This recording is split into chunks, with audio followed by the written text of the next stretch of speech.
At number 10, Russell Brand. This man has been slowly exposing himself to the public over the years as his chaotic energy has just gotten worse and worse. Brand has previously gone down in history as being the worst host of the Video Music Awards ever, but now he's going down in history for being an absolutely terrible human being. 4 women have come forward alleging that Brand mistreated them verbally and physically between the years of 2006 and 2014, arguably the height of his career. He strongly denies the allegations, and in a video that he posted himself, the actor claimed that while he was promiscuous, all relationships were consensual. One woman claimed that Russell had started a relationship with her in 2006 while she was still in high school and he was 30. Apparently, they met when Brand bumped into her at the mall. According to the woman, the relationship was meant to be anonymous, with Russell asking her to straight up lie to her parents. He even wrote her a script to keep things smooth. Another woman alleged similar behavior in 2007, but added that he had a massive temper, becoming physical with her a few times. Several more women have spoken about their situations with Brand, all of which were eerily similar and showed that he has a pattern of mistreatment. At number 9, Jonah Hill. Unfortunately, it would appear that the once funny man turned Oscar nominee is really a jerk. Recently, a news article broke of his ex-girlfriend, Sarah Bradley, revealing evidence that Hill was emotionally damaging towards her during their relationship. The couple first got together in 2021, meeting on the beach as she was a surf instructor. According to a series of texts between Sarah and Jonah, it's obvious that he is manipulative. He told Sarah to remove any photos of her in a bathing suit, which was a lot of them due to her being a surf instructor. When she did that, he told her it was a good start, but she didn't seem to get his point. He then told her, "It's not my place to teach you. I've made my boundaries clear. You refuse to let go of some of them, and you've made that clear, and I hope it makes you happy." People felt that his boundaries were closer to ridiculous demands, and in another screenshot, Hill explained his conditions for maintaining their relationship, including stating that he didn't want Sarah surfing with men, aka her job. He wrote a massive list of boundaries and rules that were just clearly him trying to control everything Sarah did. At number 8, Oprah Winfrey. Who would have guessed that the woman once famous for handing out cars on her talk show is being canceled by the world? Why? Well, Oprah made a career-ending mistake when herself and Dwayne Johnson broke the one rule of being a billionaire: don't ask poor people for money. Last week, Winfrey and The Rock announced that they would be starting a relief fund for the victims of Maui wildfires. The People's Fund of Maui was given a solid $10 million to get off the ground, $10 million donated by Winfrey and Johnson combined. So why is it just Oprah getting so much hate online? Well, it's because she has a net worth of roughly $2.8 billion, billion with a B. The internet is collectively furious at Oprah for having the audacity to ask working class citizens for charity when most people can barely afford to put food on their table. The Rock and Oprah donated $5 million each to give the fund a head start, except $5 million to Oprah is like $500 to us. Oprah ended up addressing all the hate online, telling the Daily Mail that she was disappointed in the reaction from the world rather than focus on the good things and the people of Maui. The world was mad that she asked them to give a nickel. Oprah has yet to confirm if she will be donating any more to the fund, but so far it's not looking very promising. At number 7, Drew Barrymore. The actress and now talk show host made headlines last week when she announced when her very popular show, The Drew Barrymore Show, would return to air despite there being a massive writer's strike in Hollywood at the moment that a majority of celebs have shown their support towards. The Charlie's Angels star claimed that the move was not intended to make light of the current situation, but rather as a way to create a safe environment to discuss the difficult topics. She posted a video to Instagram apologizing for all the pain the decision had clearly caused people. The writers who worked on her show before the strike were literally standing outside of CBS studios with picket signs. The internet called her a number of different insults and asked that she be fired from the show altogether. Well, apparently Drew heard everyone's cries and decided to keep the show off air for now. While she made the right move in the end, it may be too little too late. At number 6, Danny Masterson. The actor, best known for his role on the sitcom That 70s Show, has been convicted on serious charges of misconduct. 3 women came forward detailing a time when Masterson aggressively took advantage of them. 3 separate incidents took place between 2001 and 2003, but a verdict was not reached until just this year. The first round of investigations actually took place while he was still on That 70s Show, but at the time there wasn't enough physical evidence to take things very far. In 2017, the investigation was reopened, and it was reported that he once again being investigated. The women spoke about Masterson's misdeeds, and they were eventually able to scrape together enough evidence for a conviction. Another woman came forward in 2017, rounding it up to 4 accusers. It was revealed throughout the proceedings that Netflix had actually tried to dispute the claims of these women as a way to maintain their working relationship with Masterson. Eventually, he was fired from the ranch and, well, everything with his name attached to it. The actor defended himself tooth and nail right up until the final verdict. In the last year, former co-stars like Ashton Kutcher and Mila Kunis wrote character statements supporting Danny and literally claiming that he was a role model. At number 5, Jada Pinkett Smith. Jada was well known for a long time, mostly as Will Smith's wife, but also for her occasional acting roles. These days, she's known as a disgruntled talk show host. For a few years, Pinkett Smith hosted a talk show online called Red Table Talk, where she would invite guests to come on so they could discuss various topics, from upcoming projects to the man she was dating while her and Will were on not so good terms. The show was known for getting a little too deep into Jada's personal life, often making the viewers and her guests very uncomfortable, revealing details that nobody asked for. The company she worked for eventually decided to shut down their streaming, and her show would suffer. The show may have also been canceled due in part to her husband smacking Chris Rock in the face. At number 4, Colleen Ballinger. Former YouTuber and current demon, Colleen Ballinger has recently been outed as having inappropriate relationships with her young fans. Luckily, nothing went as far as becoming physical, but her involvement in various group chats with fans half her age was extremely inappropriate. Ballinger is best known for her character Miranda Sings, who became so popular on YouTube that she received her own Netflix series. If you haven't seen that, too late, it's been removed now. She was basically messaging her fans to deliver so-called advice when she was really just trying to manipulate them into being her unpaid employees and sending them to bat for her during any kind of drama. Following the backlash, Colleen decided to post an apology online. The only thing was, she did it while playing a ukulele. In response to the cringiest apology of all time, her former fans decided to cancel her for good by reminding the world of a number of inappropriate bits, sketches, and jokes she probably shouldn't have done and certainly should not have been available to children to watch. At number 3, Katy Perry. Recently, Katy Perry took to social media to announce that she wants to quit being a judge on American Idol after 6 years over a fear that she's being made to look like a bad guy by the producers. For those who don't know, Perry had an interesting reaction to a contestant revealing she was a mother of 3 and being much older than she looked. In response, Perry stood up out of her chair and almost laid on the judge's table. The contestant, Sarah Beth, then sarcastically said that if Katy laid on the table, she would die, and Katy responded with, "Honey, you've been laying on the table too much," in reference to her having multiple kids at a young age. At first, everyone laughed and this all seemed in good fun, but following her audition, Sarah announced she would be going back to California to be with her family, claiming she just wasn't cut out for show business. She later took to TikTok to call Perry out for the joke,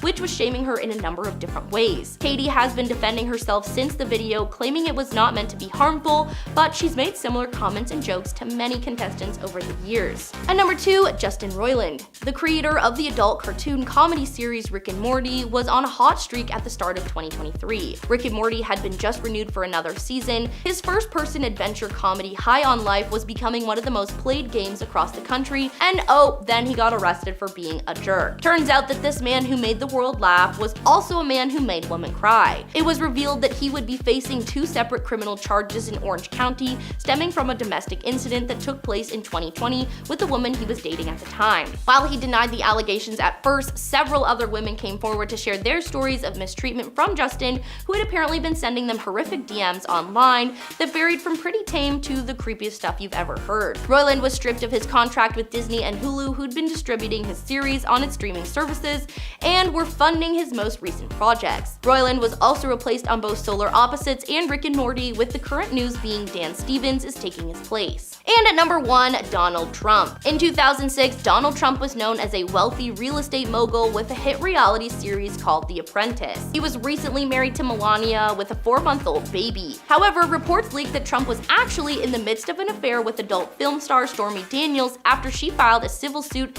claiming the contract he made her sign to keep quiet was invalid. Daniels claimed that herself and Trump shared an intimate relationship for roughly a year during his marriage to Melania. These aren't the first allegations of an affair, as Trump has been back and forth in the media since the 70s, being accused by 26 women of mistreatment or misconduct. While these rumors have never held any merit at first, the truth was finally set free. After being the most chaotic president in recent history, it was announced in March that Trump was arrested on 34 separate violations of a New York law against falsifying business documents to conceal another crime. Over the years, he was essentially taking company money and using it to pay off anyone who may have been a threat to him, both personally and politically. Earlier this week, the talk show host and actress said that the program would be returning and would be in line with the rules of the strict guidelines, but the show's writers were among those who picketed the studio in New York after the show resumed filming. This past Tuesday, the National Book Foundation said it had rescinded Drew's invitation to host the National Book Awards, which I truly did not know was a thing. I just assumed that they slapped a New York Times bestseller sticker on the front and just kind of let it loose. But there is a very real ceremony that Drew is no longer welcome to attend. The foundation released a statement saying the National Book Awards is an evening dedicated to celebrating the power of literature and the incomparable contributions of writers in our culture. They went on to say, in light of the announcement that the Drew Barrymore show will resume production, the National Book Foundation has rescinded Miss Barrymore's invitation to host the 74th National Book Awards ceremony in New York. The move comes completely out of left field, as before the controversy, the foundation praised her work. Drew is the author of several books, including a biographical piece called Wildflower, recounting her childhood. The book has received massive praise and, surprise surprise, was on the New York Times bestsellers list. The Writers Guild of America has been on strike since the beginning of May over concerns about pay, proper working conditions, and the use of artificial intelligence, with actors joining the strike in July in solidarity. The cast of Oppenheimer, one of the highest grossing films of this year, walked out of the Los Angeles premiere just to join the picket line in an attempt to spread awareness and showcase the impact that the strike had on Hollywood as a whole. Now, at the start of the strike, Drew stepped down as the host of her show, as well as the host for the MTV Film and TV Awards, in solidarity with the striking WGA members. However, she has stated that she made the choice to return for the first time during the strike for the sake of the show. She said that the show may have her name on it, but that the whole situation was much larger than herself. She owned the choice and confirmed that the show had no intentions of operating against the guidelines set in place by the strike, namely the rule of promoting affected TV shows or films. She went on to say that the return to the show was her way of trying to provide what writers do so well, which is a way of bringing us together or help make sense of the human experience. The bigwigs at CBS said that her show would not be performing any written work covered by the WGA strike, so Drew essentially signed herself up to write and star in the talk show. The show, which was set to return to air tonight, normally employs at least 3 writers who are members of the Writers Guild, members that picketed outside of the studio.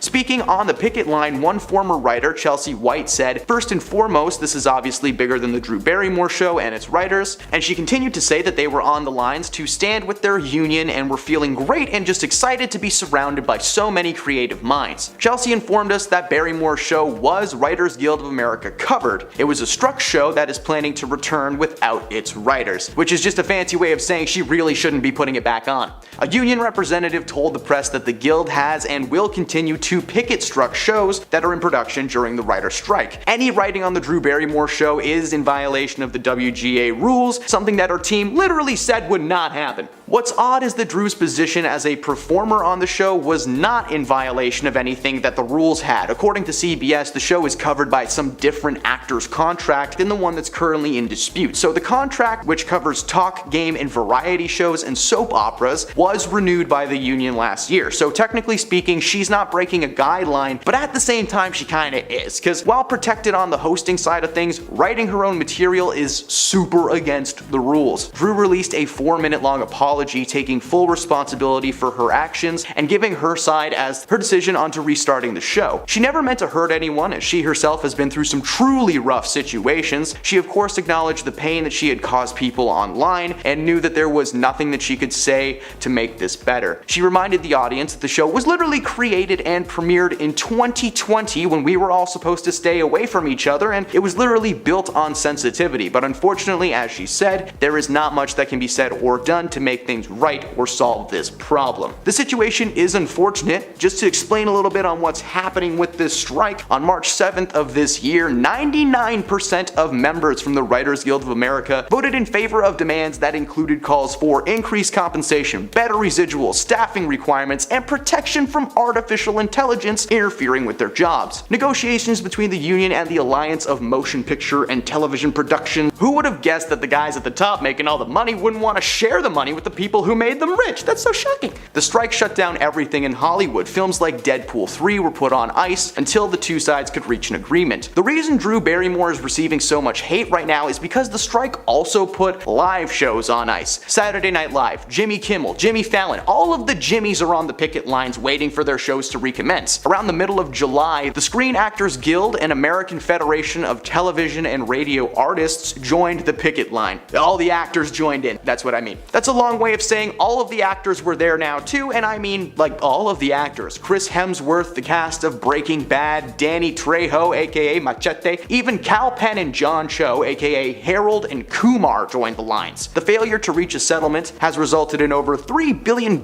hitting the California economy, and despite claims from the studios that their intentions are to reach a deal, they've continued to deny their workers the rights and will not even talk about the usage of AI in film, even though it's happening. Not to mention that during the strike, an insider at Hollywood Studios informed the media that they actually had no plans on signing anything. In fact, one executive claimed that the end game was to allow things to drag on until the union members started losing their apartments and houses. The AMP publicly refuted the report, but come on, why would anyone admit to doing that? Drew's part in all of this is honestly pretty minimal, but her move to restart the show while negotiations have yet to take place has left a very sour taste in Hollywood's mouth. However, the hate may not be warranted, and if it is, it might not last long. The recent news from the picket lines is that the studios and the union have agreed to return to the table, and they're starting to maybe reach a settlement. I'm just gonna say this now, if you made it this far into the video, thanks a lot. It means the world when you actually pay attention and follow me through these topics, but hopefully if you made it past all this strike talk, then you might have a heart and care about what's happening. So again, thank you, you're a great person. And so is Drew Barrymore. I'm not gonna hate on this lady because her decision to resume the show was just a little off, but she's not that off. There is nothing wrong with wanting to work. I do it every day for this channel, but when your colleagues and close friends and business partners are all saying, hey, don't do that, that's not okay, you should probably listen to those people. Drew Barrymore's show is wonderful. There have been some awesome and truly candid moments with celebrities that probably would have never shared that side of themselves had it not been for Drew just being such a calming presence. Her interview with musician MGK still plays in my head constantly. This man was painting nails and expressing his emotions, and hey, we love him for it. So, there has been a new development though. Over this past weekend, Drew took to Instagram to tell the world that she actually changed her mind and would allow her show to remain cancelled. All of the public backlash and surely the negative comments from her fellow performers were not helping the situation. She posted on Instagram saying that she heard our concerns and would be postponing the premiere until the strike is over. PR team at CBS praised the decision, and so far it's looking like a lesson was learned and a statement was made. Hollywood will not back down. Normally I try to make jokes here and entertain you, but honestly I do not feel okay with trying to make fun of the strike, so let's end the video on a positive note. As I mentioned, the negotiations are set to resume sometime this week. With this being one of the longest strikes in history, many celebrities are very hopeful that the next round of negotiations will yield positive results. Streaming giants like Netflix, Disney Plus, and Paramount have lost millions of dollars in possible ticket sales, and several of their releases have been pushed back during the strike. So with any luck, Drew's show and many others are going to be back in full swing very soon. Mila Kunis and Ashton Kutcher have become a major part of the media storm this week after their character letters to Danny Masterson were leaked to the public. Danny is on trial for the physical mistreatment of several women, and he had been in custody since May, but he was recently sentenced to 30 years in prison. Even after the slew of evidence and testimonies, Danny and his team have still publicly maintained his innocence. Well, Ashton and Mila were also under that impression when they wrote character letters to the judge overseeing his case, in which they described Danny as a decent man who was generous and kind. Mila chimed in and praised Danny, calling him an outstanding role model and a friend. The letters that were intended solely for the eyes of the judge were leaked into the press, press? They wrote these letters well after the controversy came to light, so not only were they aware of Danny's possible sentencing, but they still decided to back him up, hence the apology video. Over the weekend, the couple released a video apologizing for the statements they made in their letters that was just the fakest thing that you've ever seen in your life. Now, I'm gonna break it down. It's tea time. First and foremost, Mila is an actress. Between herself and Ashton, it's pretty clear who's the busiest bee in the house. It's Mila. It's also obvious from the way Mila speaks that during the entire apology, it's just all lies. The whole thing is filled with the same old tropes as every other apology video ever put into the world. They understand the pain they've caused, they're sorry for their actions, blah blah blah. But you gotta hand it to these guys, they actually sound like they have their lines down pat. In case it isn't obvious, which come on, it is. They have clearly rehearsed this speech and they've got it down to under a minute. I'm not sure if they wrote it themselves though, because the vocabulary that they use is very advanced. I'm sorry if I don't believe that Jesse from Dude Where's My Car wrote the sentence, "full consideration relative to the sentencing." They actually might not be completely off script, however, because periodically throughout the video, you can see them looking off of camera, almost like they're reading cue cards on SNL. The video just proved that they had little to no remorse for their actions, believing that they were just trying to help a friend in need. At one point, they say they had no intention for the letters that they had written to be seen by anyone other than the judge. So their apology was more of a, oh man, I'm sorry we got caught kind of thing. They're not actually sorry for anything they've said or done, they're just sorry that someone leaked their letters to the press. Like, listen, either apologize for something or don't, because when you try to make the whole justified apology thing, it's just plain rude. Supporting a man who is being accused by several women of something that is truly disturbing is a major red flag in our eyes. Mila looks so done the entire time, and she is overacting with each and every word she says. Meanwhile, Ashton seems just a little bit more calm, cool, and collected, but he really shouldn't be. Supporting Danny, especially when it comes to this situation, makes him look like a massive hypocrite. In case you were unaware, Ashton's been working with a company called Thorn since 2012. The company that he co-founded with Demi Moore that is designed to monitor the activity of underage folks online and prevent any criminal situations from taking place. The company has grown since, and it still works to that goal to this day. Which, like, hey, that is awesome, keep people safe online, way to go. But how are you going to create an entire company dedicated to preventing the exact thing that your buddy was arrested for? Ashton has been called out by many fans and victims of violence for his hypocritical actions. There is no word on how his company is handling the situation, but so far it's not looking like they have any reason to fire him just yet. Despite his buddy Danny being charged and sentenced to 30 years, he still seems to be holding back in his apology video. The video is, after all, just like 1 minute long, so we can only imagine how much stuff that this man actually had to say. His letter was very revealing. As I'll get into in a moment, Ashton and Mila have been well aware of Danny's controversy for quite some time, yet when asked to write character witness statements, they leaped at the opportunity to defend him. Both Ashton and Mila have always presented themselves as, calm, cool, and collected people. But between Ashton's humanitarian work and Mila's career in comedy, they seemed like a wholesome Hollywood couple born from controversy. Yeah, Ashton was still married when he started seeing Mila, allegedly. But that's not my point. What we've come to learn in the last few weeks is that this couple may actually be super toxic, rude, and dismissive behind the scenes. There have been reports here and there, but they all run along the same pattern of they're terrible guests and they're always annoyed by everything. In fact, in a recent interview, past Hawk host Sharon Osbourne shared her encounter with Ashton a few years ago. While doing an interview for E!, she told the outlet that the rudest celebrity she had ever met was the guy who married the actress from That 70s Show. When the host confirmed that she meant Ashton Kutcher, she called him a, quote, rude little boy. The hosts were shocked as she went on to call him a dastardly little thing. Like, she's very focused on the little thing. She claimed that Ashton had been a guest when she was still working on The Talk. He had a very bad attitude about everything. She said he was mad from the start and asked Sharon to list her credentials, trying to play the whole "I'm more established than you are, so why am I here?" type thing. Sharon, of course, is the Princess of Darkness, being married to rock legend Ozzy Osbourne, so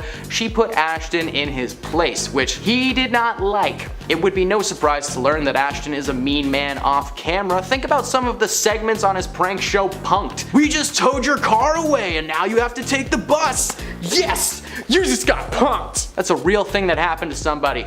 On camera. Ashton is not the only bad apple in this relationship. Mila is also known for being a pretty rude individual, especially when it comes to interviews. As with many celebrities, she likes to stay busy, but busy for her is acting. It's not talking about real stuff. She is known for being easily annoyed by very simple questions. In fact, when asked how she was feeling in one interview, she responded with, "I don't talk about that for publication." Okay, a simple "I'm good" would have been okay, but whatever. Several interviewers found her to be dismissive, and she very clearly did not want to be there. Same with this apology video. Mila just looks annoyed. She's visibly confused as to why she has to make this video in the first place. Who was it benefiting? Why was it important? Well, lots of people, and for several reasons. They apologize for a lot of things in this video, but as I previously touched on, they don't actually say Danny is a bad guy and we know that now. They apologize for the pain that the words that they've said have caused, claiming the goal was never to denounce the testimonies given in court. For these guys, it was just a letter about their buddy from that 70s show. But let's talk about that 70s show for a moment, because it was not all peaches and cream behind the scenes either. That 70s show was a popular sitcom that helped launch several careers, including Mila, Ashton, and Danny. Danny was of course on this show, but it turns out that the allegations against him dated back to 2004, where they were actually reported, like in 2004. Danny was still on the show when an investigation was taking place. 4 women reported that he had mistreated them physically, prompting local law enforcement to halt production on the show and bring Danny in for questioning. The investigation brought little to no actual evidence to the table, so Danny was let go, and the entire thing was just kind of forgotten about. But that means that Ashton and Mila literally watched this dude go in for questioning and still called him a role model in their character witness letters. It makes no sense. Their jobs were literally stopped while this man was under investigation. And when the charges come up again over 15 years later, they still stick to his side. That 70s show was chock full of issues behind the scenes, because not only was Danny being investigated,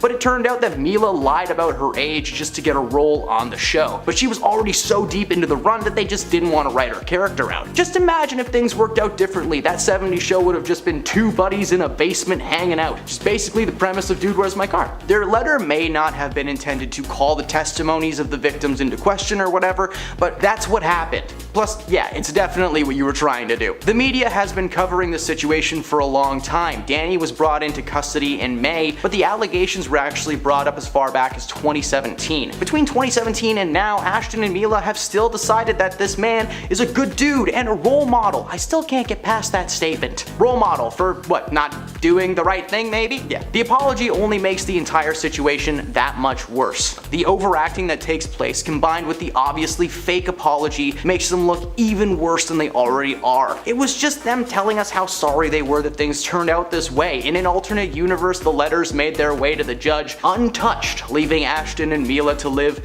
in blissful ignorance. Now, there are so many reasons why this apology is meaningless and why it's so obviously a fake move made for like press coverage or something, from the bad acting to the cue cards to the "I'm sorry we got caught" angle. This is just the worst thing that these two could have done. Number 10, loves love. Russell's always been a very vocal man when it comes to his love life. Talk shows are just another excuse for him to say his piece in public. In 2008, while appearing on the David Letterman show, Russell made jokes about his escapades, sleeping with several women who believed that he was in fact gay, then suggesting he made multiple women pregnant. He said that because he was so well dressed, people just assumed that he liked other men, claiming that it made women feel very safe around him. He concluded by joking about all of the women that he had impregnated and how the next generation was just gonna be little versions of him, and that sounds terrifying. During that same year, he appeared at the Video Music Awards, and he would not stop roasting the Jonas Brothers about wearing purity rings. On the Late Late Show with Craig Ferguson, he discussed his own purity, describing in graphic detail why he just loved to make love, his favorite bits and bobs, all that jazz. He then drew attention to his pant zipper, which was on an angle, and claimed that it was meant to be a way to draw attention to his nether regions. Becoming super super out of left field, he then discussed his spiritual beliefs, claiming that he loved all and did not deal in hate. This guy is a weirdo, but number 9, that's not all. Russell has a problem keeping his hands to himself, in case you didn't already know that, and in 2012, Russell appeared on an episode of 60 Minutes in Australia. The host of the segment, Liz Hayes, was lost for words when interviewing Russell. During the show, Russell had been driving them both around in a golf cart before crashing into another one without paying attention. As they exited the cart, Russell yelled at her and blamed her for the crash, claiming she had taken her eyes off the road because things were getting too fruity. He walked away, but not before he grabbed her face and planted one just right on her lips. Yeah, Liz was shocked as she turned away from the actor, but Russell grabbed her face again. He then fiddled with her chest and he said, "I can undo your stuff just like that," and then forced her to adjust her undergarments. Speaking after the incident, Liz was clearly uncomfortable with the moment and did not think that it was funny in the slightest. Number 8. Katy Perry. The darkest information being kept secret about Russell Brand was of course from his ex-girlfriend and wife, Katy Perry, a woman who not only knew about these allegations but had actually kept the information secret. When they first met, Russell wanted to find an equal, but once he got that equal, according to Katy, he could no longer handle the equalness. She went on to say that he became very controlling as time went on, and while at first she felt responsible for their split, she discovered the truth. Now the truth was something that she, quote, couldn't necessarily disclose because she keeps it locked in a safe for a rainy day. It sounds like Katy not only knew about all this misconduct in 2013, but actively kept that information to herself. Had she come forward, this entire situation could have been addressed a very long time ago, but the victims were only willing to share their experiences after being hounded by reporters for years. Whether she planned on revealing the information at a later date or not, she denied the people that Russell heard a chance to speak up as soon as possible. Number 7. The general consensus. The general consensus is that this man's not good at first impressions. Most of the accounts being brought forward claim that Russell has been a tyrant since the first day he's met any woman in his life, with each allegation being worse than the last one. Katy Perry's first interaction with Brand was filming for a scene in the 2009 comedy Get Him to the Greek, a spin-off of Forgetting Sarah Marshall featuring his character Aldous Snow and Jonah Hill as a record label employee. Katy made a cameo appearance in a scene that was ultimately cut from the final movie, but the scene saw Katy and Russell's characters locking lips during the opening montage. Katy told Glamour back in 2010 that she was super stoked to film this scene, but it was their second meeting that really should have been Katy's first warning sign. They rediscovered each other when Russell took the stage at the MTV Video Music Awards in 2009. Katy flung a bottle at him and he caught it, and it was love at first sight. After the show, Russell was furious, but when Katy approached him, he claimed that she was fiery and caught his attention. Katy went on to describe their interaction and what Russell attempted to do that very same night. Katy admitted that Russell attempted to force himself on her, but she was successfully able to steer him clear. Russell was furious, but he listened to what she said and he apparently walked away. 4 months later, they were engaged. Katy may not have understood what was happening at the time, but considering the horror stories coming out about Russell these days, she may have saved herself from being the first in a long line of his victims. Number 6. Boy was toxic. The relationship between Russell and Katy Perry was the most toxic celebrity coupling to ever come out of Hollywood in the last 15 years. Katy admitted that while she was married to Russell Brand, the topic of starting a family was a regular conversation, and it honestly made her pretty uncomfortable. For Katy, it was very simple. She did not want to start a family with someone who she was pretty confident would use the family as an excuse to control her, but Russell is a wholesome family man who's just ready to settle down, you know, have some kiddos. Katy admitted during an interview with Marie Claire that she was scared of Russell trying to make her a stay-at-home mom, and when these two were a couple, Russell had some popularity in films and TV, but Katy Perry was Katy Perry. She kissed a girl and she liked it. She was hot and cold. She blew up like a firework. Make them go pop, pop, pop. As the relationship went on, the conversation, the teleprompter glitched, there we go. As the relationship went on, the conversation stayed the same, not ready till she knows that he's gonna be a good dad and let her do her thing. Well, that was certainly not the case, and Katy believes that her unwillingness to bear a child is one of the main causes of Russell's decision to leave her. Whether that's true or not, Katy made the smartest decision of her life when she said no to this man. Clearly a word that he was used to hearing, but apparently he is known to ignore. This guy sucks. Number 5. 5. Brief marriage. Now, marriages do not have an exact timeline. Some last for 50 years, some last for 50 days. For Katie and Russell, their marriage was cut short after only 14 months together. As previously mentioned, Russell was the real one who decided to call it quits seemingly out of the blue. In the years since the divorce, Katie just maintains that Russell was slowly losing interest in her as a partner. According to Katie, Russell was jealous of her fame and would even attempt to berate her into thinking that he was the superior in their relationship. When he decided to call it quits, she blamed herself at first, but soon discovered a secret truth about Russell that apparently she keeps in her back pocket, but I think we all know what that secret truth is. Number 4. The split. The moment Russell decided to split up with Katy Perry was documented and released to the entire world. Breaking up with someone over text is a pretty stupid thing to do, but it's one of the many things you learn as you grow up. Face-to-face kinda needs to happen when it's something serious, like a breakup or a fight or a personal issue. While most people learn that by the time they're, in their mid-20s, Russell is almost 50 and he still doesn't seem to get the memo. Katy released a documentary concert called Katy Perry Part of Me, containing a clip that really should have stalled Russell's career the moment that it made air, but oh well. The clip shows Katy lying down in a makeup chair, sobbing, and being told that she can either call it quits or continue with the show. She had just received a text from Russell essentially asking her for a divorce. After a moment, she stands and she's good to go. During an interview in 2013 with Vogue, Katy told the outlet that she could not divulge the specific message that Russell had sent her, but to put it into perspective, she had not heard from him for 2 years following his cryptic text. We have to wonder what words he used and why he decided that a text was the best way to deliver this news. Literally makes no sense. Number 3.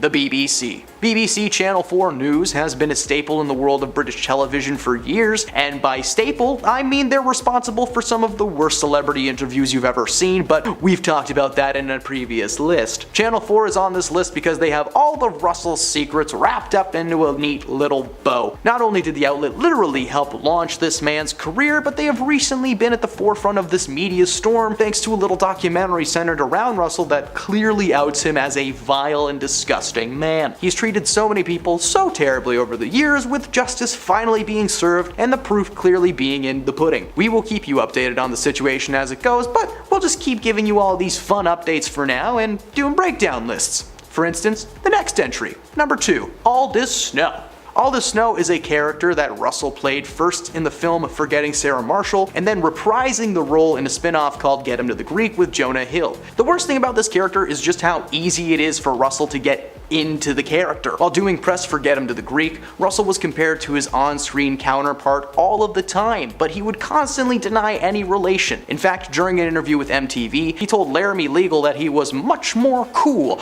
mellow, slow, and not as silly as some people might think. We all know that's not true. Jonah Hill has gone on record saying that filming with Russell was difficult, and while they were both dedicated to the craft, Jonah just took the project a bit more seriously than Russell did. Aldous Snow was set to be a regular character on the big screen, but following the release of Russell's movie Arthur, his acting career as a leading man was basically gone.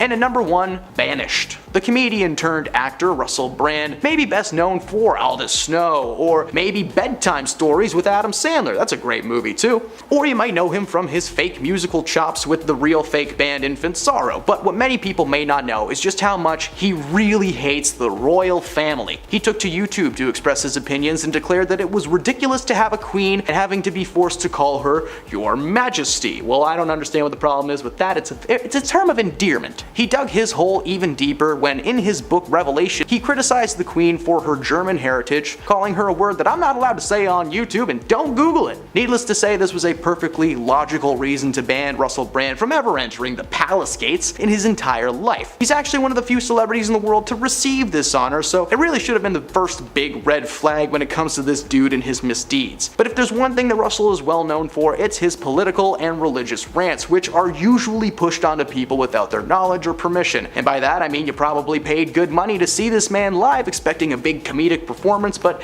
instead you were met with pretty messed up ideas about religion and the world in general. During one special on Netflix, Russell even compared himself to Jesus a few times and gave several long-winded examples that I really don't want to repeat because just no. This man has some truly dark beliefs, and if you're curious what they are, just wait a year or two when the crime documentary gets released. Russell Brand, a special brand of evil. Number 10. 10. Lindsay Lohan. Lindsay was one of the most unavoidable stars in Hollywood in the early 2000s. Not only was she one of Disney's go-to girls, starring in movies like Herbie and Get a Clue, but she was also becoming a force to be reckoned with in the world of Hollywood. After being casted as Katie in the popular comedy Mean Girls, she was thrust into a small but successful career working with people like Jamie Lee Curtis, Rachel McAdams, and Chris Pine. Unfortunately, she fell off of the map a few years ago after her 6th stint in a rehabilitation center following substance control issues. Career failures, toxic relationships, and a lost love caused her to collapse. She has slowly been able to get back on her feet and recently starred in a Netflix rom-com called Falling for Christmas, which is why it surprised many writers to learn that she was not going to be joining the picket line in solidarity. In fact, she'll be staying home and watching from a window while slowly sipping a coffee mug. Apparently, Lindsay is under the impression that she's already made her money from Netflix and doesn't need a new project anytime soon. Joke's on her, when the strike hopefully ends, people will remember who was and wasn't there to help when they're rebooting The Parent Trap. Number 9. Lea Michele. Lea has been starring on the small screen for quite some time now, and is possibly best known for her role on the popular series Glee, which turned out to not be as fun and vibrant behind the scenes as it was on screen. In 2020, Lea came under fire after her former Glee co-stars accused the actress of mean girl behavior, microaggressions, and straight up just being a jerk on set. According to a Twitter post from former co-star Samantha Ware, who starred as Jane in season 6, Lea actually expressed that if she had the chance to go poo-poo in Samantha's wig, that she would take it. Now, I'm not allowed to swear online, but I can say poo-poo like a toddler. Other co-stars claimed similar acts of aggression, even claiming that she made some comments considering to be heavily racist. Following the accusations, she issued an apology for her actions. This was just to shut people up. Now that she's been asked to participate in the picket lines, her answer will surely be a resounding no thanks. Number 8. Chevy Chase. Chase had an incredibly successful career starring in several projects in the late 70s and continuing through the early 90s. Caddyshack, Fletch, and of course the National Lampoon series helped thrust this man into the status of comedy legend. That status has slowly become tainted over the years thanks to his years of hard partying and public controversy. When he was cast to star in the popular comedy series Community, it was seen as a resurgence for the actor, who ended up starring in 83 episodes of the series as Pierce Hawthorne, who,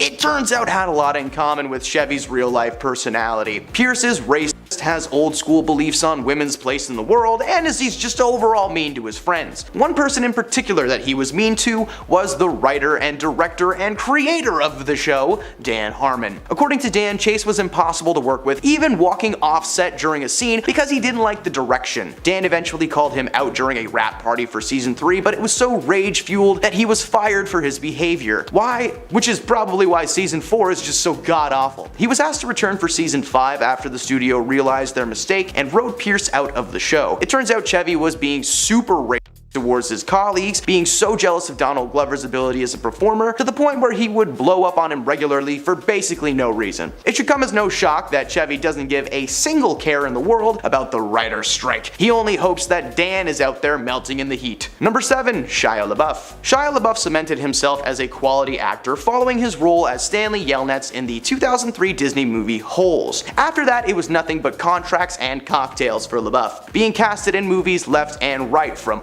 Robot to Constantine to Transformers. But something happened to him around 2013 when he decided to get introspective and start directing his own short films that were just odd and very poorly received. He slowly started going nuts in the eye of the public too. In 2014, he was arrested outside of a Broadway theater after being disruptive during a show, apparently standing up to yell at the audience and the people on stage, and repeatedly lighting a cancer stick despite that being super illegal. It wasn't until 2017 that he officially cemented himself as the most controversial man in Hollywood, following several public outbursts, with one resulting in him being arrested. He took a brief break from acting after, being forced to because he got put behind bars, until 2019 when he had 2 movies premiere with massive success, Peanut Butter Falcon and Honey Boy. But this dude just can't stop kicking himself out of things. He was supposed to be in Olivia Wilde's Don't Worry Darling as Florence Pugh's husband, but he was kicked out last minute after a screaming match with one of the film's producers during pre-production, a role that ultimately went to Harry Styles, who is an actor now, I guess.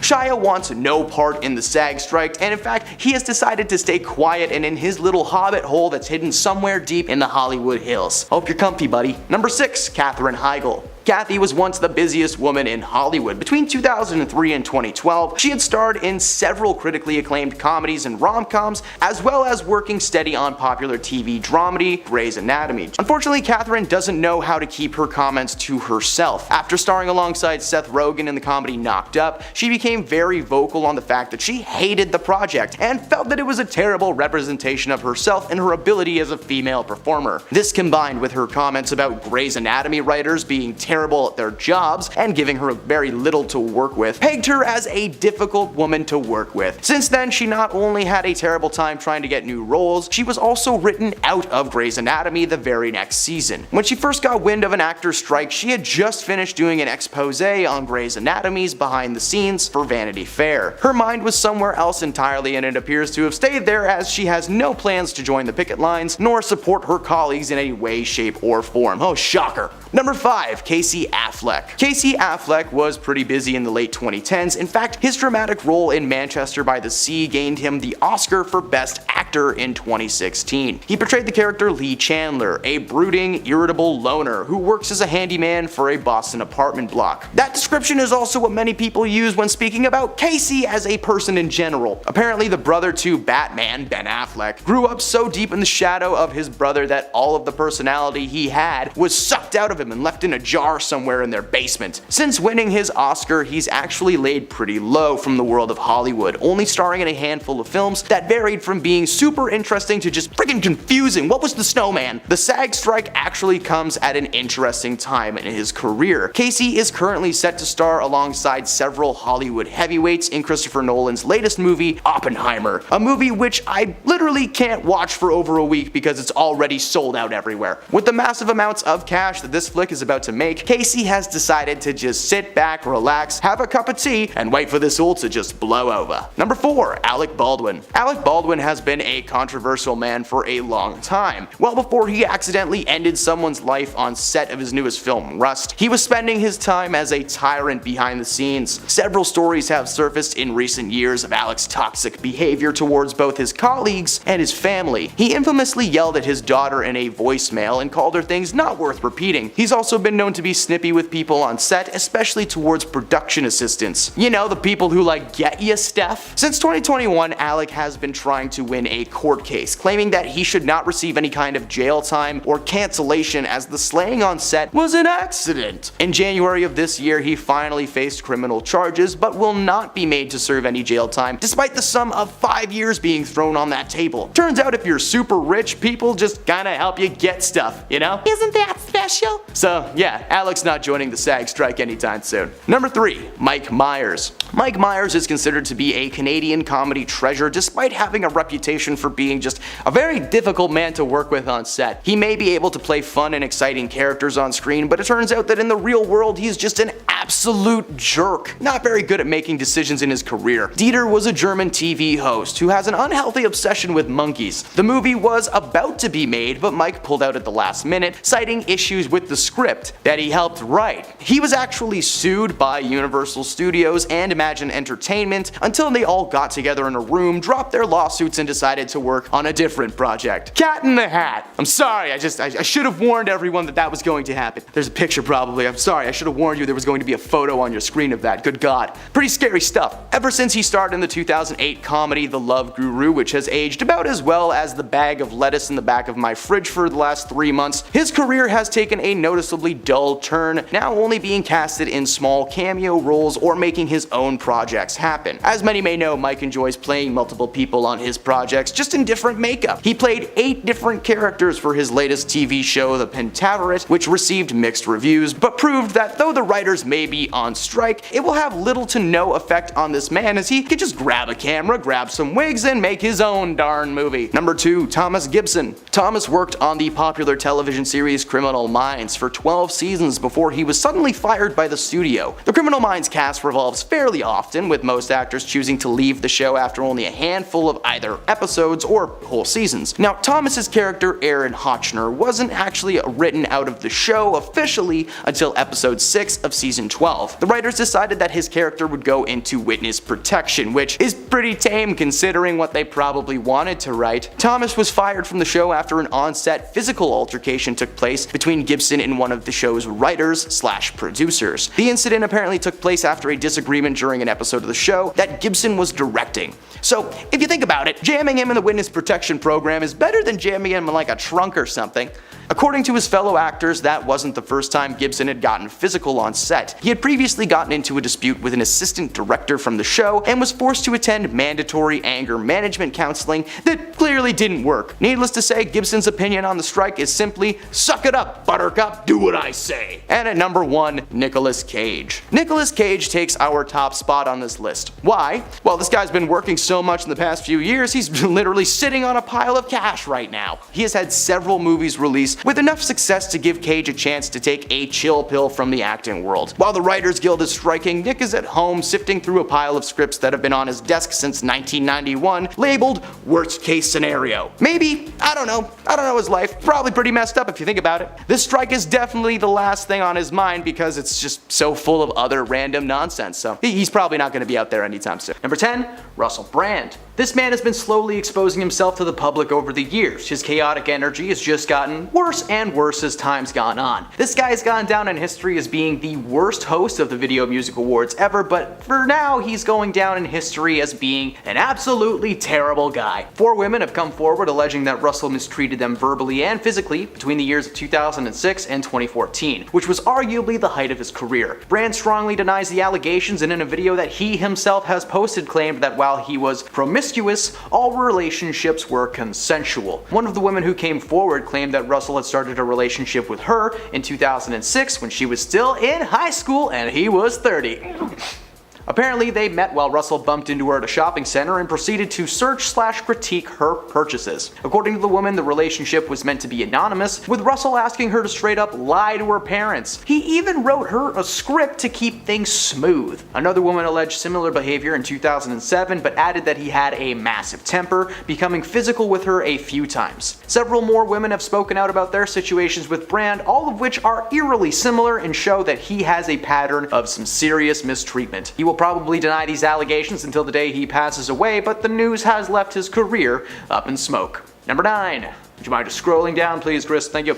Number 9, Danny Masterson. The man best known for his role on the sitcom That 70s Show has been convicted of mistreatment charges. Oh look, 2 in a row. 3 women came forward detailing a time when Danny did some truly terrible things that I can't really get into. 3 separate incidences took place between 2001 and 2003, but a verdict was not reached until this year. The first round of investigations actually took place while he was still on That 70s Show, but back in the early 2000s there just wasn't enough physical evidence to take things very far. In 2017, the investigation was reopened and it was reported that he was once again being investigated by the police. The women spoke about Masterson's misdeeds and were able to scrape together enough hard evidence for this guy to get a conviction. Another woman came forward in 2017, rounding it up to 4 accusers, and it was revealed throughout the proceedings that Netflix had actually tried to dispute these claims of these women as a way to maintain their relationship with Danny. Eventually, he was fired from the ranch, and, well, everything and anything that had his name attached to it. The actor defended himself tooth and nail right up to the final verdict, more than likely in an attempt to stretch things out just as long as he could. In the last year, former co-stars like Ashton Kutcher and Mila Kunis actually wrote character statements supporting Danny and literally claimed him to be a role model at one point. Their careers have also been suffering, but they have yet to have their careers nuked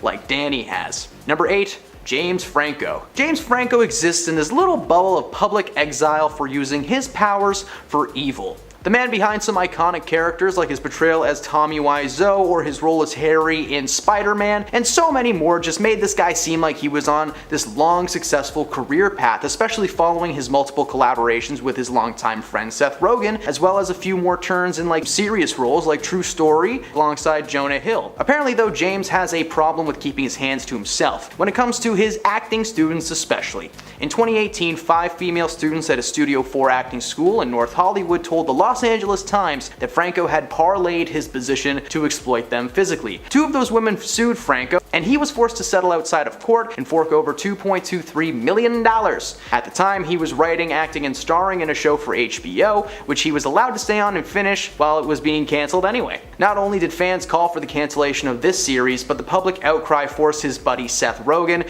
to drop his longtime pal, telling the Times of London that the scandal had changed their relationship and they had no plans on collaborating anytime soon. There's a pretty simple lesson here, folks. If you don't want to cancel yourself, just keep your hands to yourself. It's pretty easy. Number 7. Chris D'Elia. For a long time, Chris D'Elia was a very popular stand-up comedian with several stand-up specials under his belt. TV shows, film roles, he was at the top of everyone's list. However, he's now at the top of the do not even think about him list after 10 women came forward with claims of physical misconduct, and 4 of them were underage. Most of the accounts share a pattern. Chris would pester them for videos and photographs in exchange for free tickets to his shows. He would use that leverage to then find these women and become dark clouds in their lives. He'd pick out their clothes, he would impose curfews, and he even forced some of them to get tattoos of his initials. When one woman denied his advances, he actually blackmailed her into filming an apology video that he wrote himself. This guy is sadistic. Chris obviously denied every allegation, but the internet is forever, so messages and screenshots were quickly shared with lawyers and PR teams. Chris's career is gone. In fact, the news broke just a couple months before a movie he had wrapped production on was set to release, so the director Zack Snyder was forced to refilm his scenes with a different actor,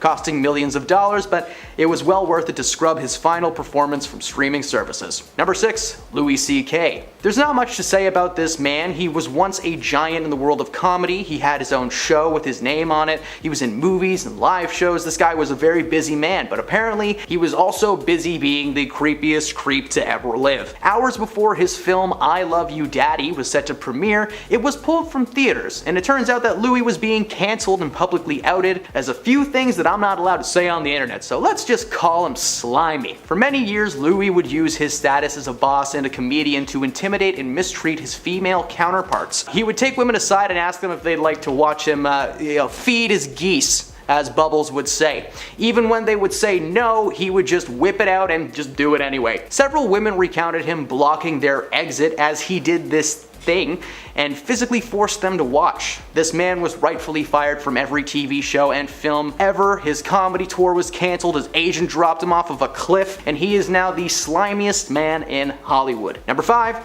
Larry the Cable Guy. Larry, whose real name is Daniel Whitney, is known for his so-called redneck humor and get-her-done attitude on stage. He did comedy tours worldwide, and fun fact, he was the first comedian that I ever listened to on an iPod. And I'm talking shuffle, baby. Around 2013, Larry did an interview in which he revealed his real voice. It was already known that he was not from Texas, he was from Pawnee City, Nebraska, but his real voice is just so normal. Now, if you've never heard Larry speak, I'm about to do an impression, and please, this is not to offend anyone, it's just so you can hear his voice. So, if you're gonna get her done, you're gonna get her done, that's right.